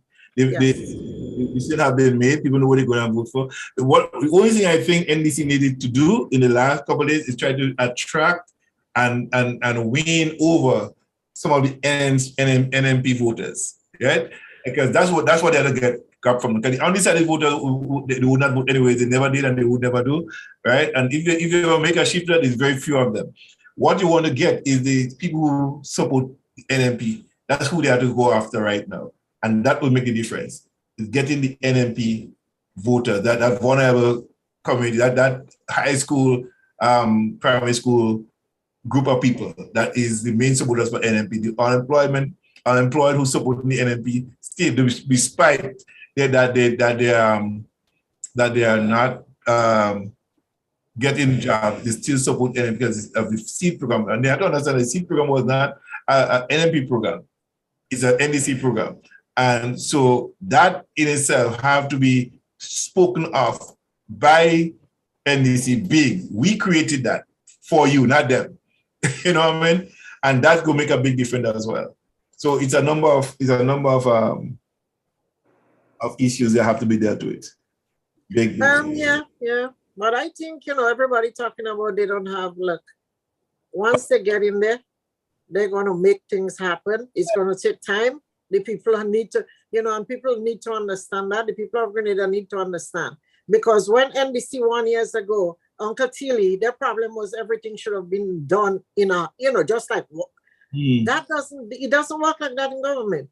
All these things will take step by step. And one thing about democratic governments is this. You have to go to parliament and get a bill passed and stuff. In a revolution, you operate differently. We don't know bill to pass. It's just a decision taken at the table. We vote here and everybody we go and build it. And it's done. That's the difference. With democracy, you go to 3 different readings. You go to the Senate, you go in the House of Representatives, you go to Parliament, and then stuff like that before anything could be passed. And then you meet a roadblock in the Senate, and then you go up to the second reading, you meet another roadblock again, you have to go back and revise. In a revolution, the Central Committee Bureau, they make this. They say, okay, we voted all in favor. Boom. There's no environmental group to listen to, nothing. The airport club, if they had to go through this project, the airport had never been built. If they had to do the Sandemo plan, probably that would never be built where it was. The Manhattan Farm, probably buying the banks, will be taking a whole lot of decisions, and you never had the full banks purchased and stuff like that. In a revolution, things operate differently. And that's why it will be difficult for the promises, but it can be done. If you put all the ducks in order, things could happen. There could be a change. And not this pie in the sky. It's gonna happen. It could be happening, and it would happen, big time. Yeah, but I believe that the thing about it that I love about NBC and about Deacon Mitchell, the way he goes around in the community and listen to the people, answer the question. He answers with honesty and integrity. If he don't know, he don't try to whitewash it and give them some kind of 6 for a 9.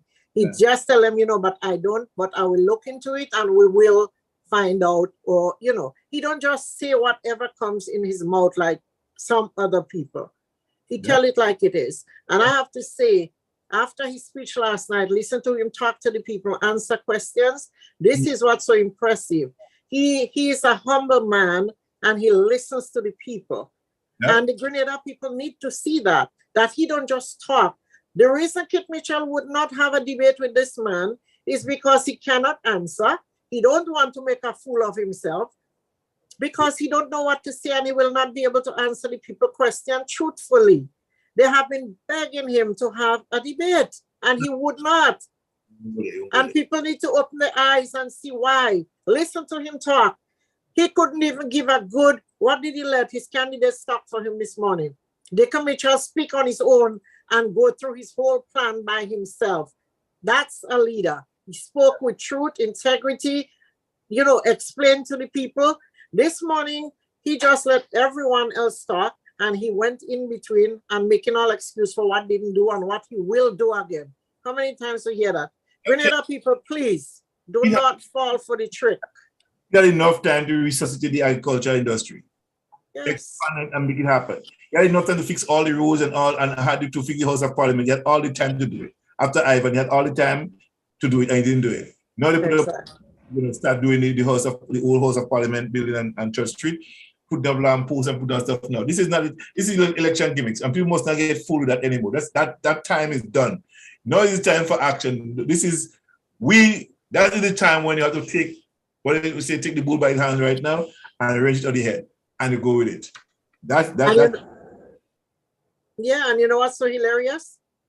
Him listening to NDC plans, and every time they talk about something, he get people to go out there and fix it or to do something. And don't not tired copying NDC plan. Can they come up with their own? What does that says about him? He repeating what the man does, what says. He's taking that for his own ideas because he can't come up with his own. And then he's going and fix things they talk about so he could fool the people. Grenadians, if y'all get fooled by that again, I don't know what to say. We hear they talking about people in the diaspora. We are in the diaspora, but we love our country. We are Grenadians. We keep up with the news. We see what's going on. Our family resides in Grenada and we care about them. So we on the outside are seeing what you people can't see. And we're trying to educate it. Don't be fooled.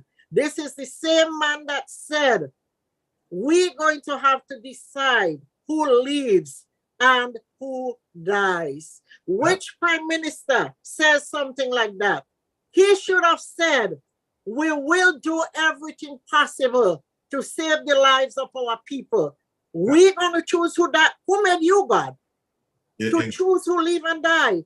And the Grenada people forget quickly. And sometimes those things irritate me, like why are people being fooled so easily? And make your mind up. Stop saying we know what we have, but we don't know what we will get. Take yourself into a new dimension. Explore new possibilities, new opportunities. Get out of the mental slavery.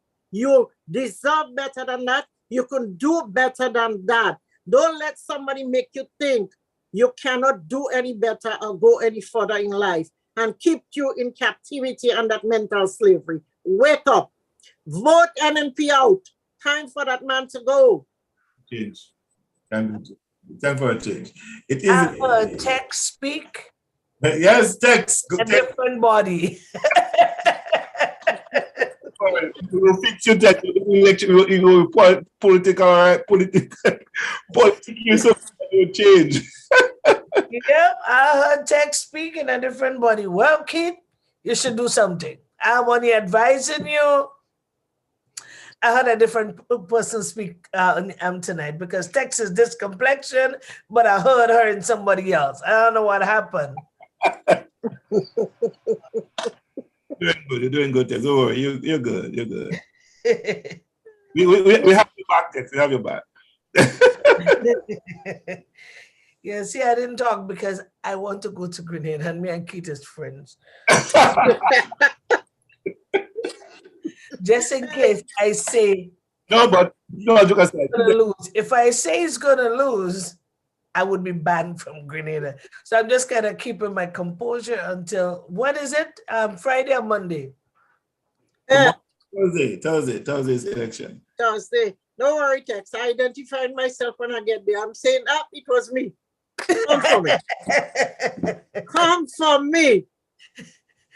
Listen, I'm tired with the intimidation, the scaremongering, putting fear in people. He like to arrest people, I know that. Oh, Kem Jones, but Kem Jones good for him. You stand up to him, you ain't afraid of him. Do what you like. And, so this is the kind of, hey. I'm Janet, a chance to talk. Oh my God, I'm so sorry. Who's that? Miss Gordon, she didn't get a chance to talk. Oh, there is somebody else on the line? Hi, Jeanette. Good night. Hi, I just get on. I look in my Zoom and I saw that I had, there was an invite, so I came on. How are you guys doing? We're doing good. We were talking about relationship and marriage and stuff, and some of the things that affects marriages and stuff like that. And you could join us every third Tuesday of the month. So you don't need an invitation again. Now you have it every third Tuesday of every month. You can join us in the conversation. Okay, that sounds good. All right, so I'll join next time. Yeah. I have a lot to say about marriage. So that is very good. We continue. We were talking about a lot of different things we talk about here tonight. About relationship and ignorance in relationship. What we refuse to learn to do or to unlearn. The things that cause us the pain in marriage. Why we are where we are, and what we know now. If we knew it then, we would never make the choice that we have made. We carry the baggage over into the relationship from another one, affecting the life and the relationship. So all of these things was talked about tonight and spoken to. So we just ending up, and we're just talking about our Grenadian politics, what happened in Grenada. From Thursday, they'll be voting in Grenada for a new prime minister. And we're just discussing what's going on, what is not being done by the previous government for the last 10 years and beyond. They've been there 13 years one, and then they come on in 10 years the next time. And nothing really have shifted in a big way.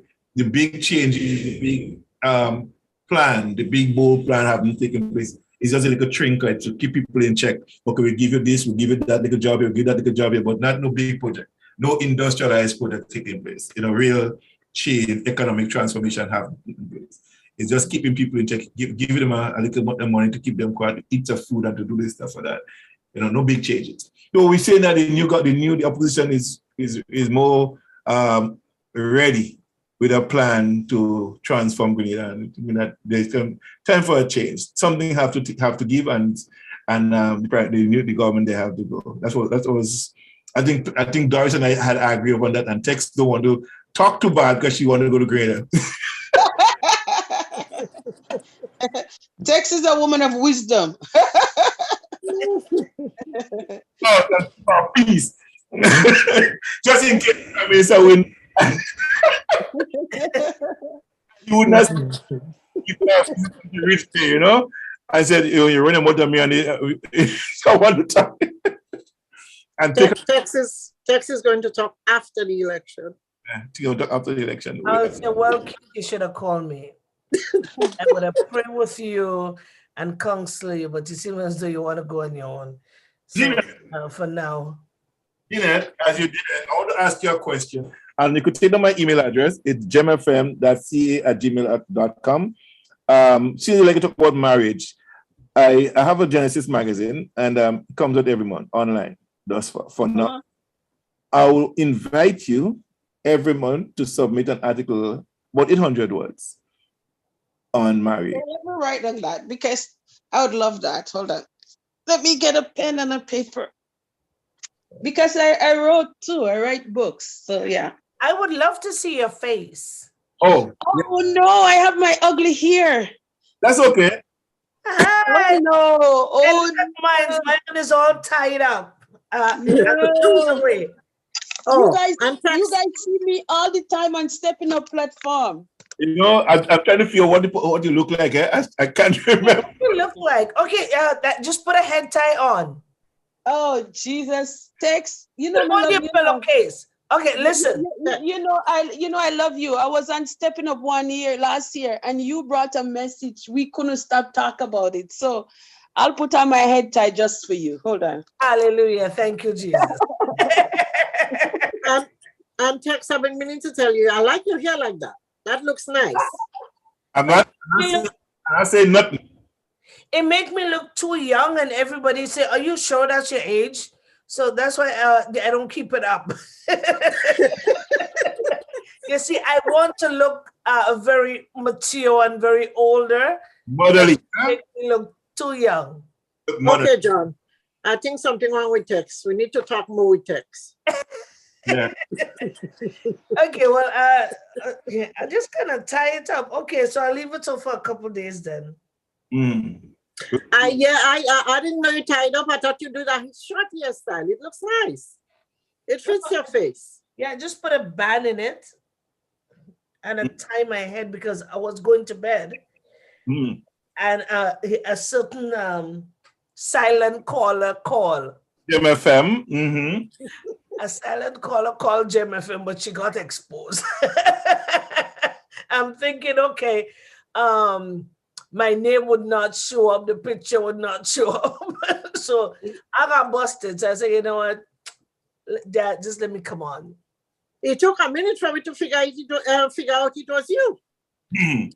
Yeah. I heard it and I was like, who is that? Then I figured it out.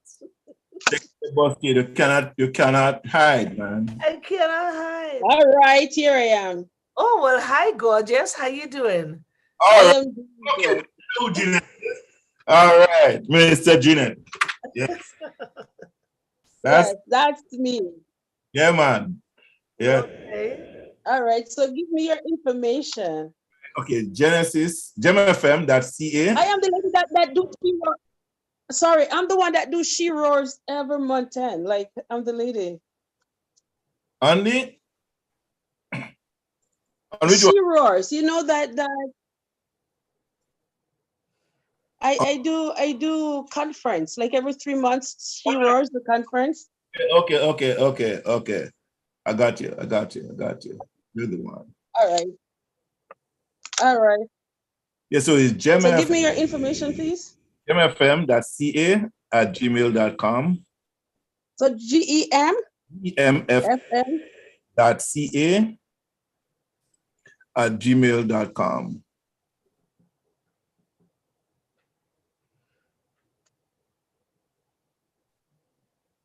All right.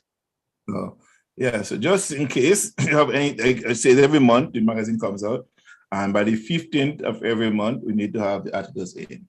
And if you know anybody else that would like to write,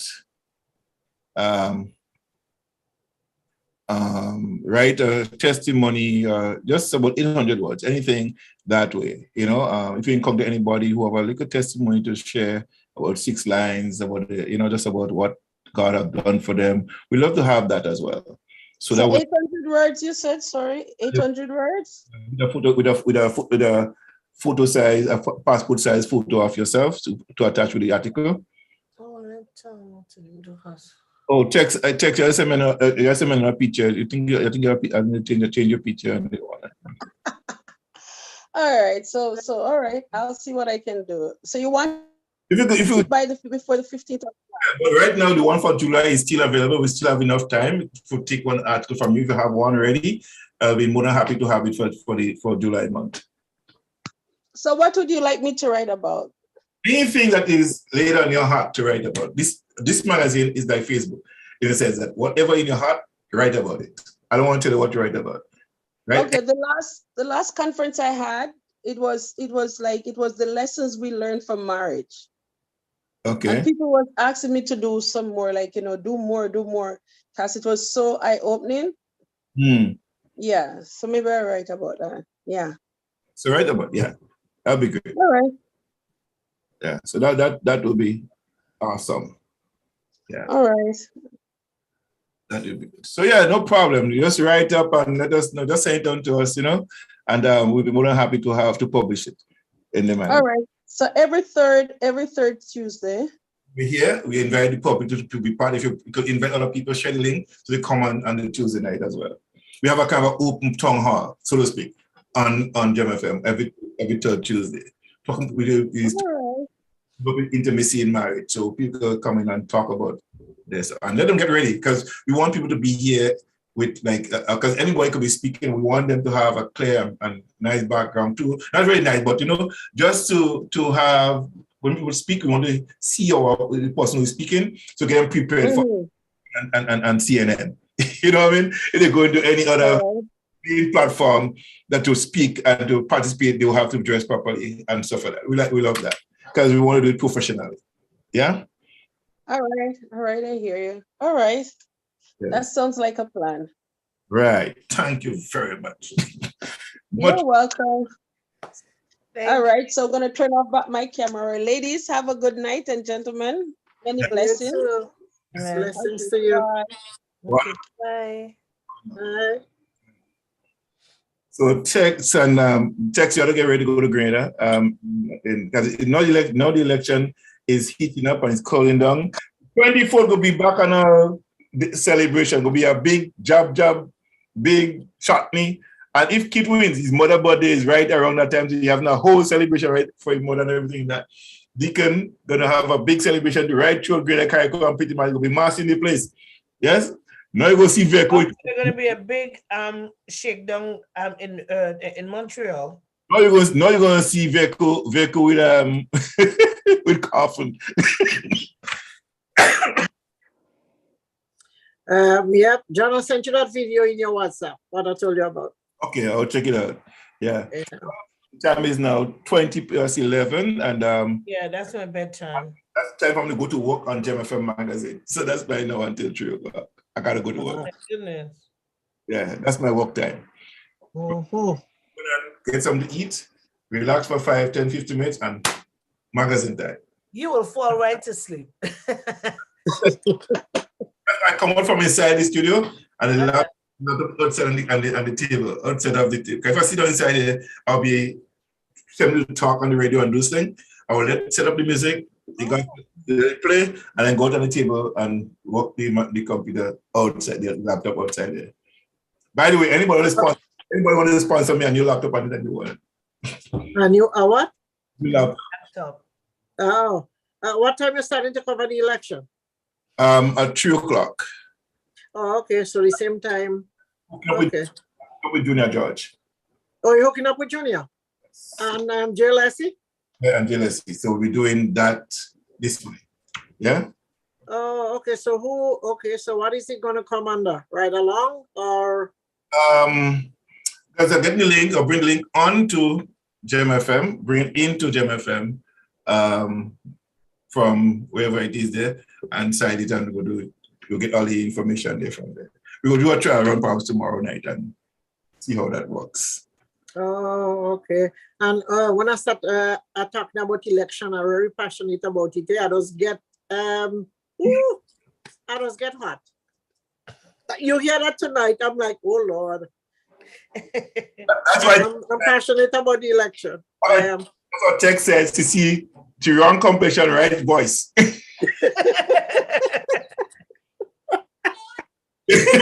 Oh my goodness. I picked up that. I did pick up that. Oh, you did? I tell people I was training. I trained well in my army life. I was a security officer.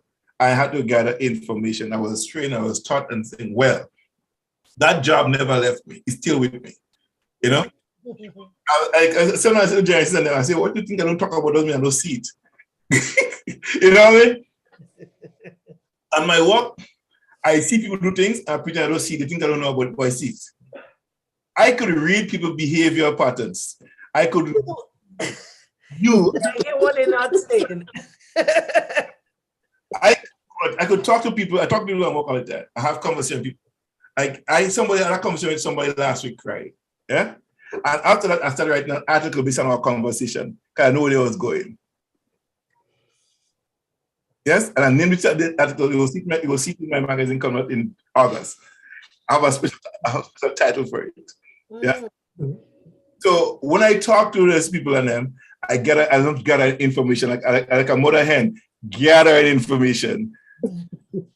Yeah, and I learned to listen, so I could better see. I try to talk less when I. It's so important, yeah. So I started to download in my thing what they're saying, and I could process. When I process it, I could write about it. You know, as people, today something happened to me at work. I shared it with a friend at work, and before I finish. And I walk and I come back, the thing come right in his face. I say, see it? He said, boy, you're good. I share something with him about a certain person. And then the same person come right after. And he said, oh my God, you're good. I said, no, I could read people like a book, even though it's closed. Read it. When I remember the guy who shot, I don't know if you remember that, you know the guy they call Clems, that paralegal guy from Grenada? Used to live on Marco 1 and stays over there. He's a paralegal. A boyfriend, Clem Edwards? Yes. All right. My boyfriend. Listen to this, right? I used to go to his house when I just came in from immigration consultation and stuff, right? I used to be in his house all the time. How come I never see you? Perhaps you did. You know, his son was under police protection, all that kind of thing, right? Remember that? Mm-hmm. All right. 1996, I got married. So the Caribana, that was the last time I've been to Caribana in a big way. So me and my wife walking down, past the bridge, going down to enter into the Caribana station. And this young man walking up. Now, haven't seen this guy since 1989. But I knew of him, I knew this family situation was going on. So while I walking down, both of us eyes clicked together. And he watched me and I watched him, I checked him out, head, foot. I said to my wife, either he come from commit a crime or you're about to go and commit a crime. My wife said, why don't you leave your job and just have fun? Every time you see something, you're always reading people, We didn't walk very far. And somebody said, there's a shooter in them. I said, that's the guy. My wife asked me how I know the guy. I said, that's him. He's the shooter. He ran away from the crime. What this? By 9 o'clock the night, the news came over. Listen to the news. It was Clem's son. Same guy. He get caught. He go to Green and come back up. I didn't get caught. I put it, send him back to Green. That whole day, those guys he was being taken from him down on the lake shore, and they tried to kill him, and something happened. He ended up shooting and one and getting killed and whatever, right? And he ended up getting arrested, but he was still arrested, but got bail and stuff like that. And it turned out he ended up getting freed. He wasn't convicted of the crime. Yeah, he got freed. And I'm saying to say that I could have read that this guy was in trouble. I said if I was an officer, before I arrest, I pick him up on suspicion of going to commit a crime and question him. Yeah? My wife said, you always walk with your job. You never leave it behind. That's how much I took my job seriously. Because when I stood up in front of my bishop or anybody else, I had to read the people in front of me. It's to read them. Whether they're looking too more nervous, they start sweating efficiently, everything. I got to look. I got to make sure my eyes on everybody. I jump on that when somebody says, oh, I'm the person, I'm sweating too much. I jump on that because why? You sweat? If they see me, they're going to say that I'm guilty. I sweat in the winter, summer, spring, every season. I am dripping wet. Yeah. So But that's why it's here. Put my hair up because it's always wet. there's a difference. Sweat comes with a different thing. Your attitude, you could sweat, but there's a certain demeanor whenever somebody's about to commit a crime.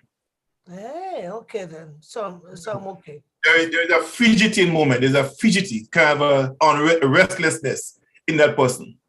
They look at what they want to execute, and they're looking around. They're not. They're looking to see who's seeing them, and by so doing, they're exposing themselves. They like ants in their pants. You know? So you can pick them up. That'll be really, really good for you to pick them up. And that's the thing that even I really gotta go. I gotta go. When those girls tried to plant the bomb in the park, I said, "That's them." And the prayer I was on Queen Park, and the prayer said, "That's them, that's them, that's them." You know, that was really them.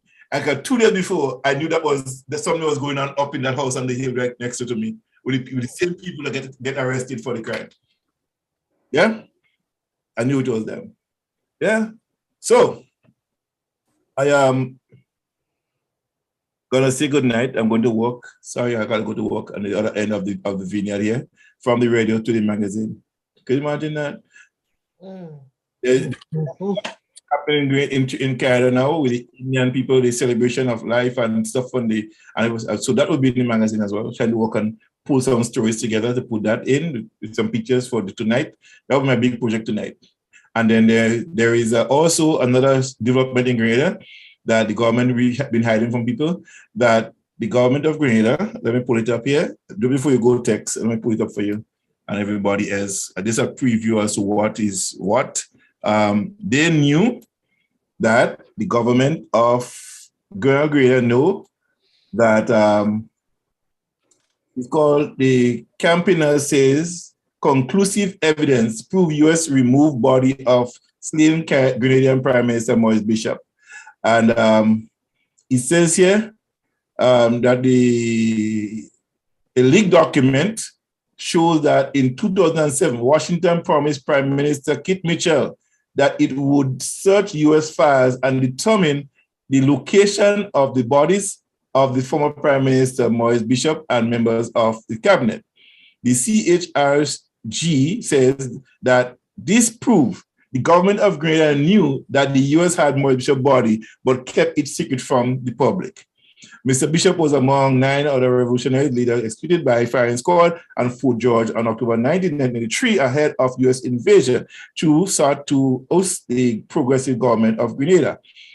The families, together with the individuals and organizations inside and outside of Grenada, have been struggling for decades to uncover the truth.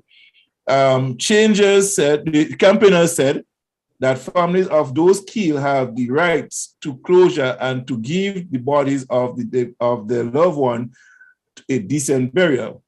The CHRG is therefore calling on the Grenadian government to demand the immediate return of the remains of Maurice Bishop and others, and to explain to the people of Grenada what action they have taken in the past to secure the return of the remains, the group said. So the government of Grenada, Kit Mitchell, they knew about it and they did nothing about it.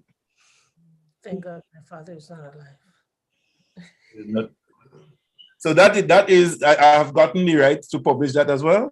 So I'll be putting that in the magazine this month as well. Yeah. And then I have another article coming up with the June 19 bombing, be written by another good friend of ours too. So that will be also included in the magazine. We'll be packed this month again with solid information. And we're having a medical side of it, a health conscious side of it. We're talking about yeast infection in both male and female. That will be part of the health this one. So brace yourself, Tex. Gemfm is educating to liberate in every area of our lives, political, social, and spiritual. Everything. Amen. Amen. Amen. Amen. I heard a guy said last night from Trinidad, he said, he was invited to speak last night on the Trinidad show and the Men of Vision show. And he said when he looked at the theme, the motto of Gemfm, he couldn't not come tonight and congratulate us for Even does the motto, education is liberation. And we need to educate people to liberate them spiritually. And he made that point. I was so happy that he made that. I felt good.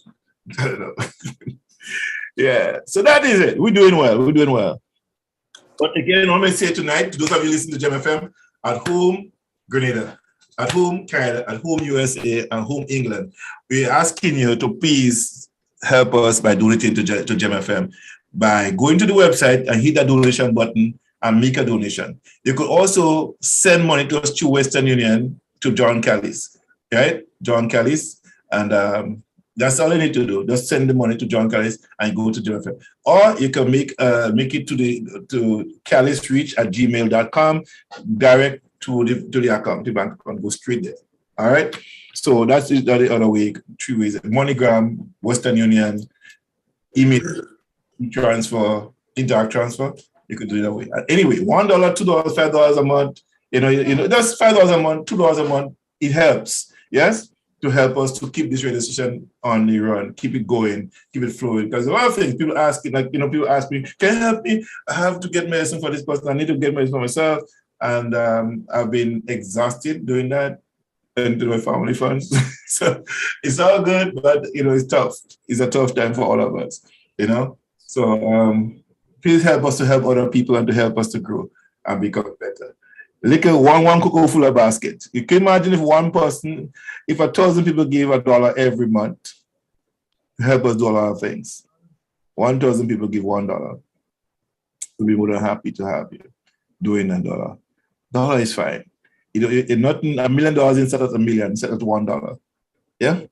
So let's start doing $1. Everybody, anybody, $1. That's all we ask, minimum we ask you to do. Amen.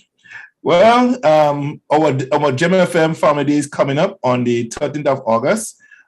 We have a set location, but I think we may want to do it in a closer location because we have a church walkathon coming up as well. We'll be merging with Gemfm to walk.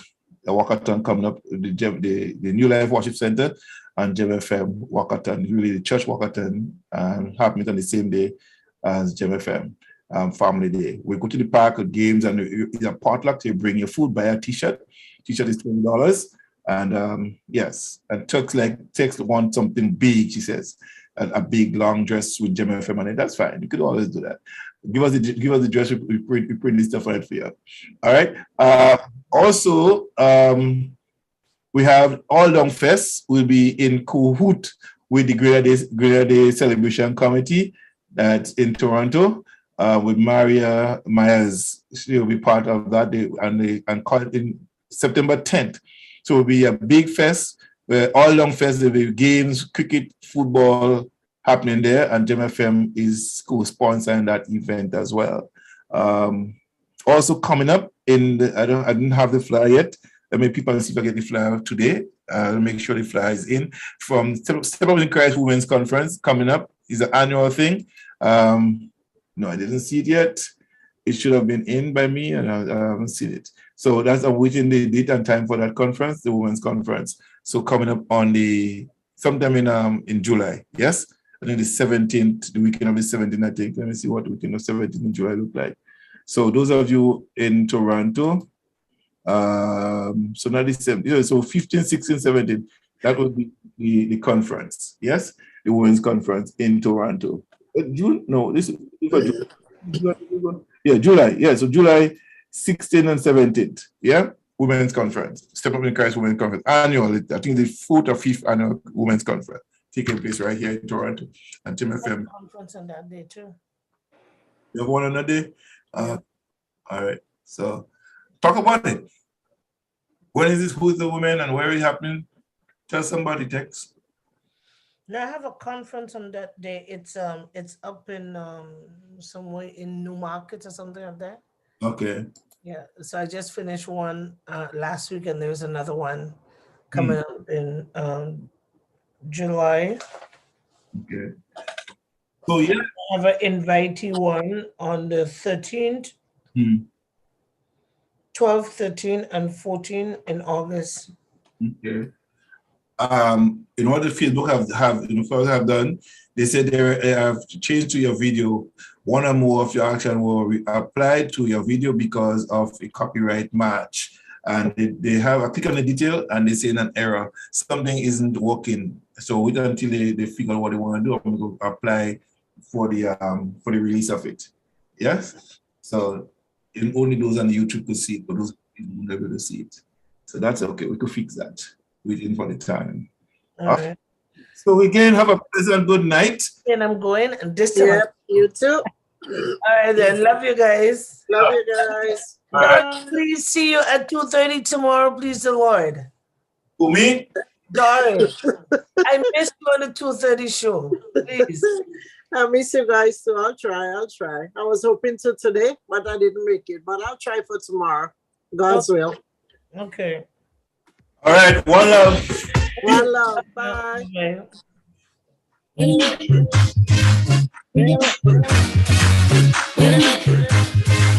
When Jesus says yes, nobody can say no. When Jesus says yes, nobody can say no.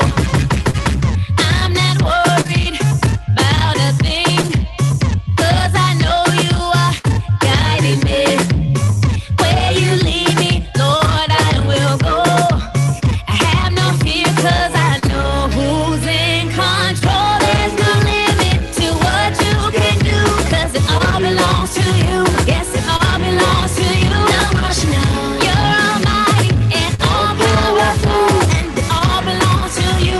Yes, it all belongs to you. When Jesus says yes, nobody can say no. When Jesus says yes, nobody can say no. When Jesus says yes, nobody can say no.